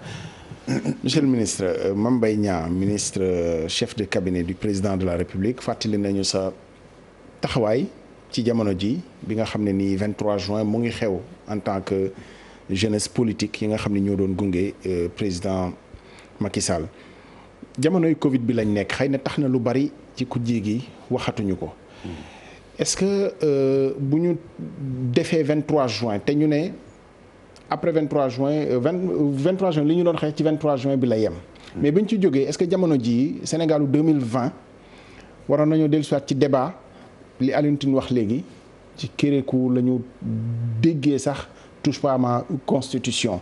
Sénégal ci lu ñu doon manipuler au Bénin 3e mandat ou pas est-ce que waroon nañoo tolluwaat ci débat boobu te xëy na ala kulli xaal bu ñu jógee ci Covid bi peut-être mën naa am débat boobu mu dellu siwaat ak li ñu dund yëpp.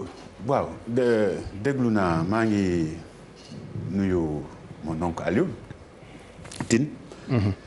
di ko wax ni vraiment man j'ai remettre ma en cause.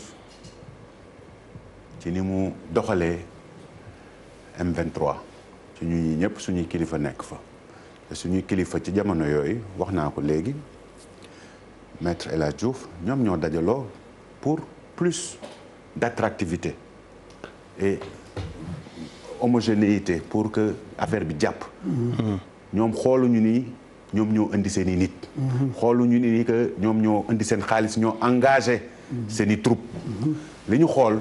moo est que tey donte ku ci nekk ci ñun bëgg na nekk président nañu dajaloo mais ñu xool njëriñu réew mi nañ jël kenn koo xam ni jàpp na wax na ni que jiite réew mi intéressé wu ko ñu jiital ko pour mu def coordination bi. moi kenn waxul ni que société civile participé wul. man mënuma wax loolu ndax ndem si yàlla si sama ku baax Mouhamed Mbodj. Forum civil yàlla na ko yàlla waaw yàlla na ko yàlla yërëm. mais nit ku sincère. oui sincère et désintéressé. mais on ne peut pas omettre man li ma la wax mon oncle wax la ko mooy dama ni la ci sa présentation mën nañ ko tegaat niñ ko intitulé loolu laa rectifié dañ ni dama dégg mouvement Y'en a marre dégguma maître El Hadj Diouf. dégguma Macky Sall dégguma Moustapha Niass dégguma kii dama dégg société civile ak mouvement Y'en a marre ñu bàyyile leen ko mani la man jàpp naa ni man mi toog fii nii sax xëy na gënuma ci méritant parce que jàpp naa ni am naa ay morom Birame Faye barre de fer lañ ko dóor ba léegi day faju mooy directeur ASPT. ba heure bi ma lay wax nii bu toogee 2 mois 3 mois 6 mois 7 mois day dem uti kiné parce que dafa am ay répercussions ci moom ba léegi. kooku xëy na séquelle bi mu ci am man amuma ko ci.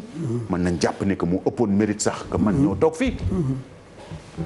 du ma ko yemale sama parti damay nangu ni que Barthélemy rey na ci boppam. damay nangu ni que Mbaye Dione rey na ci boppam damay nangu ni que ay jeunes am rey nañ ci seen bopp damay nangu ni que am na ay jeunes yu ci bàyyi seen bakkan donc buñ ko bàyyile kenn man waxuma ni que ñun ñoo ko def déedéet mais mbooloo moo ko def loolu mooy dëgg.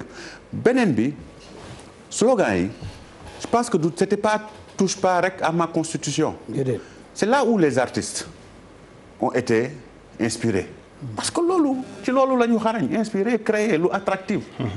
je me rappelle y avait un rappeur bu wayoon na dem boo xam ne moom lañ daan teg suñu rassemblement yi.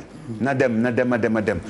je me rappelle DJ Awadi moo wayoon dégage Wade dégage ak benn tunisien. ça c'était des slogans forts qui animaient qui mobilisaient qui facilitaient l'ambiance pour que nit ñi ñëw. ak góor gi dee na soo leen ko. boobu Barthélemy la. il y avait tellement de slogans. waaw donc c'était pas touche pas à ma constitution c'est le principe de reculer démocratiquement qui était combattu par les politiques par la société civile et par le citoyen tout en gardant l'idée ni que ñun ñëpp ñu wax ko ñu bañ ko wax mais dañoo foogoon ni que ndax dëgg la wala du dëgg xëy na président Wade moo ci mën a tontu ak ñi mu nekkaloon mais moi je donnerai pas de certitude mais ñun ñëpp dañoo gëmoon ni que daf ñu bëgg a teg doomam ñu bañ loolu mooy principe bi boobu ak léegi bu ñu naxantewul muy société civile ak yenn organisation yi jéem nañ fi créer 23 juin li ma lay wax nii du ay nax. man toog naa fii ci plateau fii Mamoudou Ibra Kane toog fii waa Y'en a marre toog fii benn société civile toog fii man ak sama nijaay ñu toog fële. ci référendum lañ jóge woon. c'est vrai. ci référendum la ñu jóge woon. c'est vrai.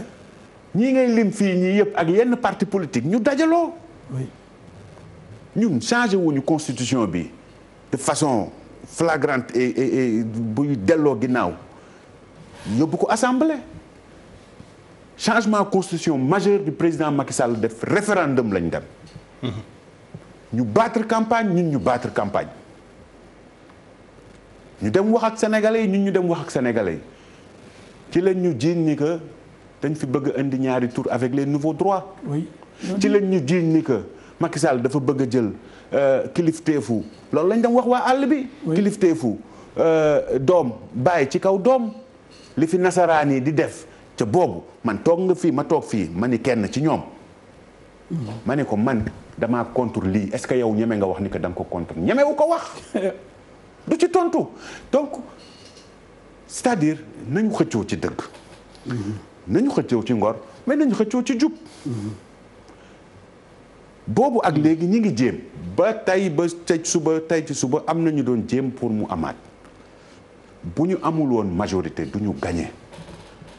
dëkk bi metti na ak mettiwul lii mon oncle Alioune Tine wax mën nañ ci réfléchir li ñu wër am na lu fa am. dëkk yi ñun yàlla suturaal nañu mais am na yeneen ëmmët yu gën a metti 23 juin. yoo xam ni kenn contrôlé wu ko. les émeutes de l'électricité 3 jours yoo xam ni guddi kenn du génn dëkk bi di tàgg fépp. amul kenn ku la ma wax ni nga maa créé mouvement des émeutes de l'électricité parce que c'est les gens donc bu fekkee ni que naxuñu nit ñi principe bi mi ngi am nit ñi defe naa. kenn mënul këf seen xel am na yoo xam ne bu amee lu mel ni M23 mën na amaat mais lu ko sabab ak ndax defin ku wax dëgg ca yàlla tax aussi xam ni Macky Sall def fi loolu. lu ñu bañ amul principe boobu à chaque fois ñu bëgg a changer constitution façon 17 points yow indil nañ la 17 points di la ci wax point boo xam ne liiroo ko mais ñu dem ñu gagné démocratiquement. ñu demaat élection ñu gagné waat démocratiquement. ñu demaat renouveler mandat mais ñu gagné waat démocratiquement ku am gis-gis ci réew mi da ngay def comme ni sama nijaay def. Mbaye da ngay ñëw taxaw ak sénégalais ni leen nii laa bëgg a doxee nga ñeme dem jàkkaarloog ñoom. nee na la réew mi la bëgg. waaw ma ni. bon ma je suis pas nangul nga ko ko. non nangul naa ko ko. d'accord nangul naa ko ko parce que dafa honnête. maa ngi ñëw nekkul ci biir am na ko di wax lii di wax lële. def naa yaa ko wala yaa ko tudd xëy na. mu bëgg a participer bon c'est Mbaye Dione. ouais. Mbaye Dione maire de Ngoundiane secrétaire général AMS association des maires du Sénégal Mbaye maa ngi lay nuyu. est-ce que Mbaye Dione la maa ngi lay fay. kookan la Mbaye Ablaye Cissé yaa ngi en direct ak ñun la ci jotaay bi fi naa da nga woote bëgg participer enfin bëgg am loo ci yokk mais ñu tënk ko rek parce que waxtu waa ngi dem Ablaye effectivement Mao Cissé moo woo wax dëgg yàlla ne ma daf bëggoon ma réagir may lay nuyu bu baax parce que alors on va arrêter ça tout de suite dans ce cas Mbaye Dione. Allô. waaw non je suis désolé. Si c'est ça non je réagis. C'est pas non on s'en arrête là non je suis désolé on s'en arrête là Mbaye on refera ça parce que c'est pas comme ça que ça doit se passer je suis désolé amul problème maître ñu continuer suñu jotaay. waaw dama ba teg benn affaire bu ndaw. oui. dama bëgg la woon ni Aliou li mu wax. bu frustré. mon brillant neveu li mu wax l'excellent Mame Mbaye Niang li mu wax moo am ñun ñoo décidé woon ni comme Moustapha Niasse dafa bëgg réew mi Tanor Dieng bëgg réew mi Macky Sall bëgg réew mi même Macky. gars yi dañu ko doon 6. dañu ne Benno Siggil Sénégal benn candidat lay am. Macky ne candidature plurielle. gars yi jéem a fëq ba jéem ko padd mu am fulaam dem dugg ci àll bi. Niasse ak Tanor ñàkk temps c'est-à-dire jël seen temps di battre di complot ku nekk di ay ni seen biir bennoo pendant des mois Macky moom jiite leen ba yàgg ñu ne léegi bi ñu defee vote ñu ne Moustapha Niasse moo gagné. Tanor ne dafa am wuruj moom d'accord ci Benno Siggil Sénégal tànn Niasse mu créé Benno ak Tanor affaire bi daal tas man ma dem Benno Siggil Sénégal noonu la demee bu ñu defee loolu nag ñu ne Alioune Tine il est crédible te bokkul fenn te vraiment il est honnête et c'était judicieux aussi il est objectif te ab kilifa la mag la yàgg na rajo wóorul nañ ko na coordonné rek mu nekk coordinateur pour di def réunion yeeg yenn courrier yi yenn instruction yi waaye logistique parti politique mobilisation parti politique sensibilisation parti politique discours buy galvaniser les foules parti politique assemblée nationale El Hadji Diouf parti politique ban société civile boo tax assemblée nationale amul arrangé député yi ak wàkkali manquri yu bu ñooro moom rek moo bokkoon ci soppi PDS carrément ànd ak man Moussa Sy wax na mais waxu ragal la wax dafa ni président am na sécurité moom la ñu àndal waaye bu ñu ñibbee man bu ñibbee parcelle je ne suis pas en sécurité kon gars yi nañ xoolaat affaire bi kon loolu am nañu naan Moussa Sy l'homme du 23 juin defe naa ne mënoo daw ci combat bon li tax nga bàyyi mooy ragal tax ñu ne yow 23 juin marqué nga ko xam nga dañuy def trop de mélange te day métti ci ñun ñi xeex gis ñi daw ak ñi nga xam ne dañu ay boy lañ ay jeunes lañ ay musiciens quand même doon nañu animé ñoo doon animé ay musiciens lañ ñoo animé suñu meeting yi Place de l'Obélisque c'était bon on a besoin d'ambiance et il y avait d'autres musiciens et il y avait d'autres musiciens Red Black partout mais jël lépp am ñoo xam ni dañoo ragaloon booy yi xam nga lu tax fu jëlee seen deret tàppet yooyu am ñoo xam ni dañu ne impressionné mais yàlla xam na ni bu dutoon Moustapha Niasse Macky Sall Tanor Dieng El Hadji Diouf ki ñu gënoon di cotiser ba lu Niasse cotiser mu cotiser lu Tanor cotiser mu cotiser du ma nangu ñàkk fayda boo bokkee ci dara je peux pas l'accepter mais ba ñuy dem aussi ci biir salle bi dama lay woon lii nga xam ni ndax société civile je l'ai dit au philosophe là qui est intervenu ki wax le professeur comme li nga bëggoon ñu hiérarchiser xam nga Ablaye dafa aay comme idée jàllul tey ñu bëggoon ñu wane ne 23 juin échec la wane nañu réussite la ñoom journalistes yu bëri dama dégg naan affaire bi amul benn ñu njëriñ est-ce que même Alioune Tine dégg naa ko te yóbbaale ko mu ne finalement 23 juin est-ce que du ombre 23 juin rek ñu ngi taxoon jóg am na ci ndam ci ndam li mu ngi nii dama lay woon benn affaire kii Ablaye xoolal ndam lii ndax lii am na milliard ndax mën na ko remplacer xoolal lii ndax milliard mën na ko remplacer xoolal lii maître lan ngay dugal noonu xoolal lii dama lay woon dama la bëggoon benn maître on est en direct ah direct la direct loolu man juriste la xam naa lu yéen maana ak yéen maana ana son bi attends nañ ko kii nañ ko reculer dama lay woon rapidement voilà mu ngi nii son bi la ak yoon bon fin émission bi moom c'est assez surréaliste hein. est-ce que ñoom sax am nañ ko oui alors je crois que j'ai un problème de son c'est quoi expliquez ñu maître voilà mu ngi nii voilà li fii ngeen di defal ndànk rek may ma rek. maître après di nga ko dinañ ko voilà donc une minute ça prend une seconde. léegi voilà ça y est là son bi am na. tu sais ce qu'on va faire. maître. loo déglu. El Hadji Diouf. loo dégg. El Hadji Diouf. mais maître. déglu voilà dama bëggoon non c'est-à-dire que. oui. dama bëgg bu lii déggoo fi turu benn société civile bi ma waxee ba génn.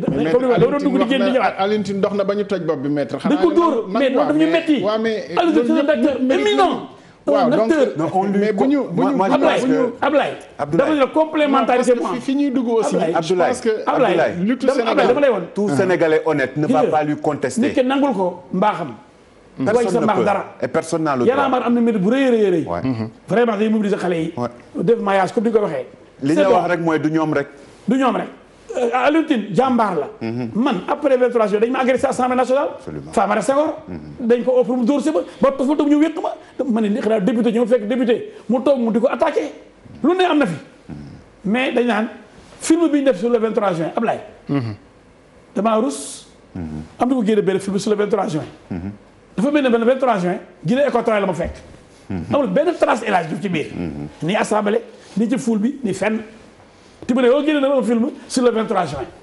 dama ko seetaan gisuma sama bopp fenn. mel ni jour boobu dama voyagé woon fekkuma Sénégal. xam nga lu ma def. Ablaye. ku tax Sénégal tàkkul jour boobu.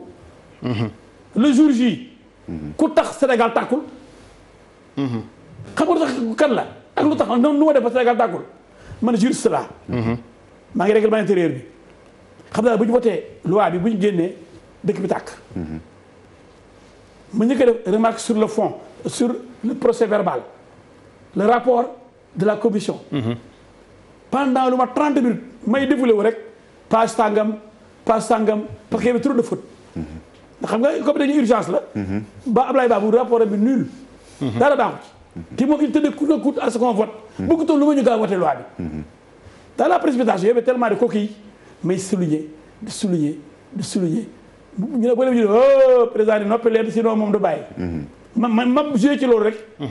je connais waa PDS xawee yooyu di ma saaga. ma xam le ma xam rek ni naa yéexal mbir mi parce que bu ñu wotee fii. ñu rejeté bu ñu paree ñu ne d'accord on va prendre en charge ces questions là ces fautes. ñu bëgg a départ ma ne question préalable. ñu ne la ma ne waa parce que dafa am ay problème nangam. ñu ne nañ voté ñu rejeté sama question préalable. ñu bëgg a démarrer def kenn intervenir ma ne motion préjudicielle. ñu joxaat ma parole bu ñu expliqué di d'accord ba ci lii de tar réew bi gay seen leader bopp. wax a wax ñu voté waat. ñu rejeté sama motion préjudicielle. maa ngi téye sama règlement intérieur. man kenn maa ngi ñoom di leen mbalak dëkk buy toj ñu seen kër Farba Senghor di tàkk. déglu gis nga yaa ngi nii. déglu lii bi may entré lii day ñëwoon bi may ñëw la.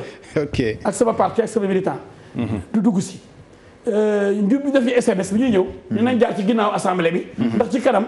wóorul. booba PDS daa foog di am na ay nit Wade moo ne woon na waa PDS ñëw à gauche opposition bi droite. Farba Senghor ñëw day ànd tubaab boobu gis nga ko.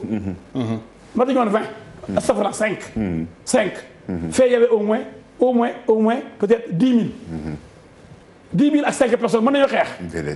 PDS fàq benn militant PDS am nekk fa. ñun dañoo fa nekk may dugg di génn dama koy yéen. waaw ma nekk seen Balla Gaye ci biir di bëre ngeen nekk sama supporter. Macky Sall nee naa Macky Sall Moustapha Niasse Tanor et cetera ñoo doon sama supporter man Balla Gaye ma nekk ci biir arène bi di xeex. arène bi il fallait député. boo nekkul mbër rek ci arène bi. supporter ci stade bi. donc man Balla Gaye ci biir stade bi ci biir terrain bi. arène bi. jëloon nag 120 députés PDS. te ragalu ba leen. di leen mbalak ba mu jëkki fi ñu toog ñu ngi lox di seen kër Farba di tàkk nga seen ci kii yi vitre assemblée yi. ngay dégg bruit bi. dégg bruit taf ci gendarme bi di daw. xëy di dugg assemblée tël man leen booy discours bu rëy bi. le peuple. sénégalais. C'est ça le peuple sénégalais. Maître. Il fera face. Gare à ceux qui le voteront. ci laa génn booy fab ma nii. yëkkati ma ba pharmacie Guégon dañ ma tuggoom. ni ma dañuy dem palais def la président de la république. yow fekke woo boobu seen. man leen yéen nag président bi ko nekkee noonu. ñun ay démocrate lañ. ñu ne ma non yaa bëri te tey nekk président du Sénégal. ndax yaa ñu xeexal ci assemblée bi bañ ko dal ci yow. image on a les images voilà. bi bu Farba la li ma def jour boobu vraiment au bout milliards de dollars. mënu ko remplacer. on a vraiment d'autres appels. xeexal sa askan ba ñu génn. attends je précise El Hadj Diouf te pourtant je n'étais pas le seul député. ba ma génnee assemblée même El Hadj Diouf macha allah xam nga loolu ku def benn film sur le 23 juin génne woo benn yoon El Hadj Diouf. xam nga mooy écriture partisane. mooy prise de position partisane. mooy koo xam ne bëggumaa gis mënumaa gis. kim gis mooy ñooñu ne xëy na ñoom ñoo dirigé woon affaire yi ñooñu la bëggoon a jaay bitim réew. maître en fait lu ne dafa ay soubassement ci biir. vraiment maître en 2 mots même monsieur le ministre Mbaye Niang lu ñu ciy jàng vraiment pour que gis nga ni ñuy waxee ba léegi révolution française la révolution soviétique ak yeneen bu mettre ne suñu deuxième indépendance la c'est fort mais lu ñu ciy jàng pour mu doon loo xam ne c'est fondateur de quelque chose et des années après ñu bañ a nekk ci ba léegi werante constitution werante jaayante doole ak yeneen parce que loolu lañ ci doon xeex. merci beaucoup man peut-être dinaa gën a pousse sax peut-être réflexion bi ba ci contexte bi parce que je pense ni que contexte bi ñuy dund actuellement am na particularité bu laaj quand même beneen comportement bi ci jiitu mooy wax naa ko sànq gisuma changement constitution buy constituer recul démocratique et ku ko def tamit defoo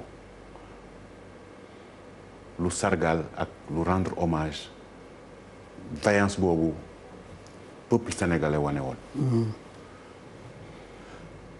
jàpp naa ni ku bëgg a changer constitution bi yoon bi gën a yomb surtout bu nekkee changement majeur boo xam ni day impacter yenn principe bi référendum sénégalais yi ñoo war a wax sénégalais yi buñ d'accordé tey ni que ku rey nit dañ la war a rey wax dëgg yàlla même bu fekkee principe bu droit de l'homme yi dafay kii d'accordu ci mais sénégalais yi ñoo ko voté d'accord ci donc jàpp naa ni que principe yooyu ba léegi président Macky Sall mi ngi koy sàmm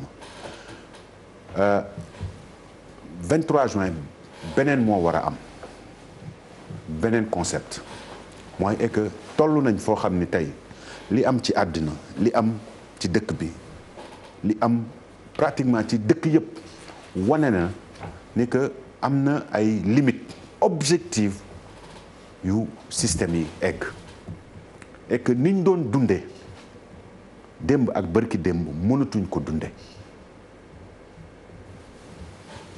liñ jàppoon ni que mooy priorité démb tey ku a def analyse bu objective mën nga jàpp ni que du doon priorité suba et de bonne foi parce que nit ñi mën nañ critiquer mën nañ wax da ngay dégg lu nekk fi mu nekk nii c'est pas le moment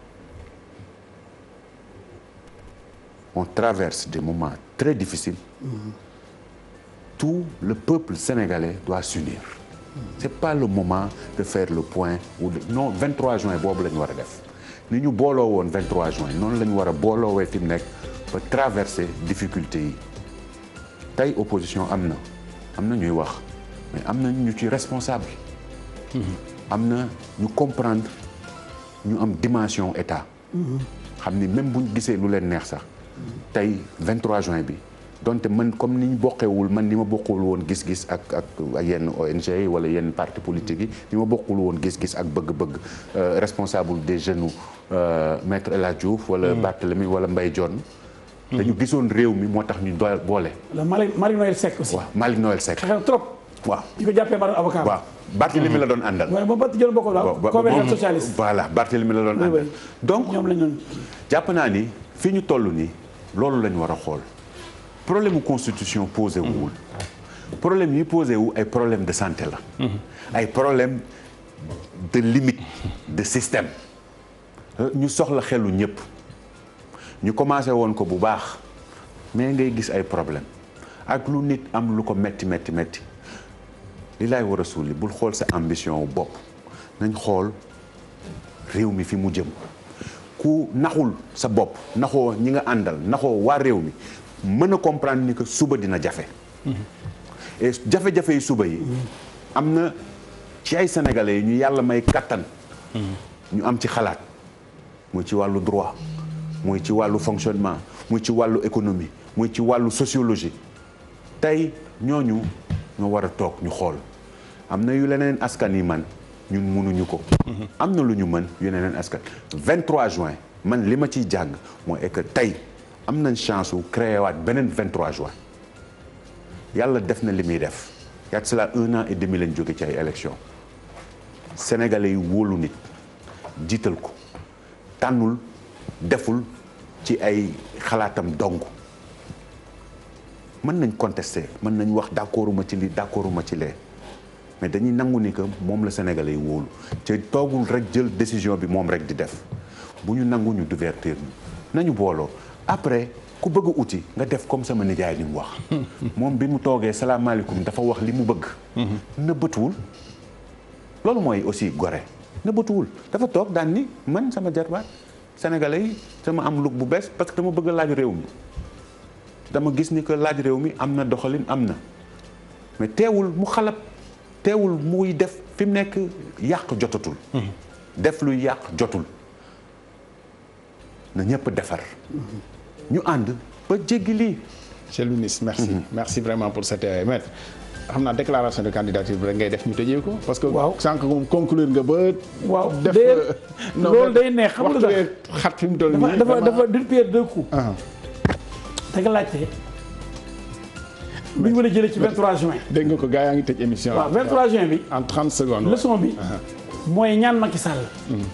comme 23 juin du loo xam ne dañ koy décréter. day amee conditions yu réunir te li ko mën a indiwaat te li ma yaakaar. mooy sama xarit Macky Sall di bëgg a jéem wut 3e mandat comme ay Alpha Condé wala comme ay Nkurunziza bi dee léegi Burundi. dafa am loo xam ne ñun moomuñu ko dañu ànd man ak moom def campagne pour référendum.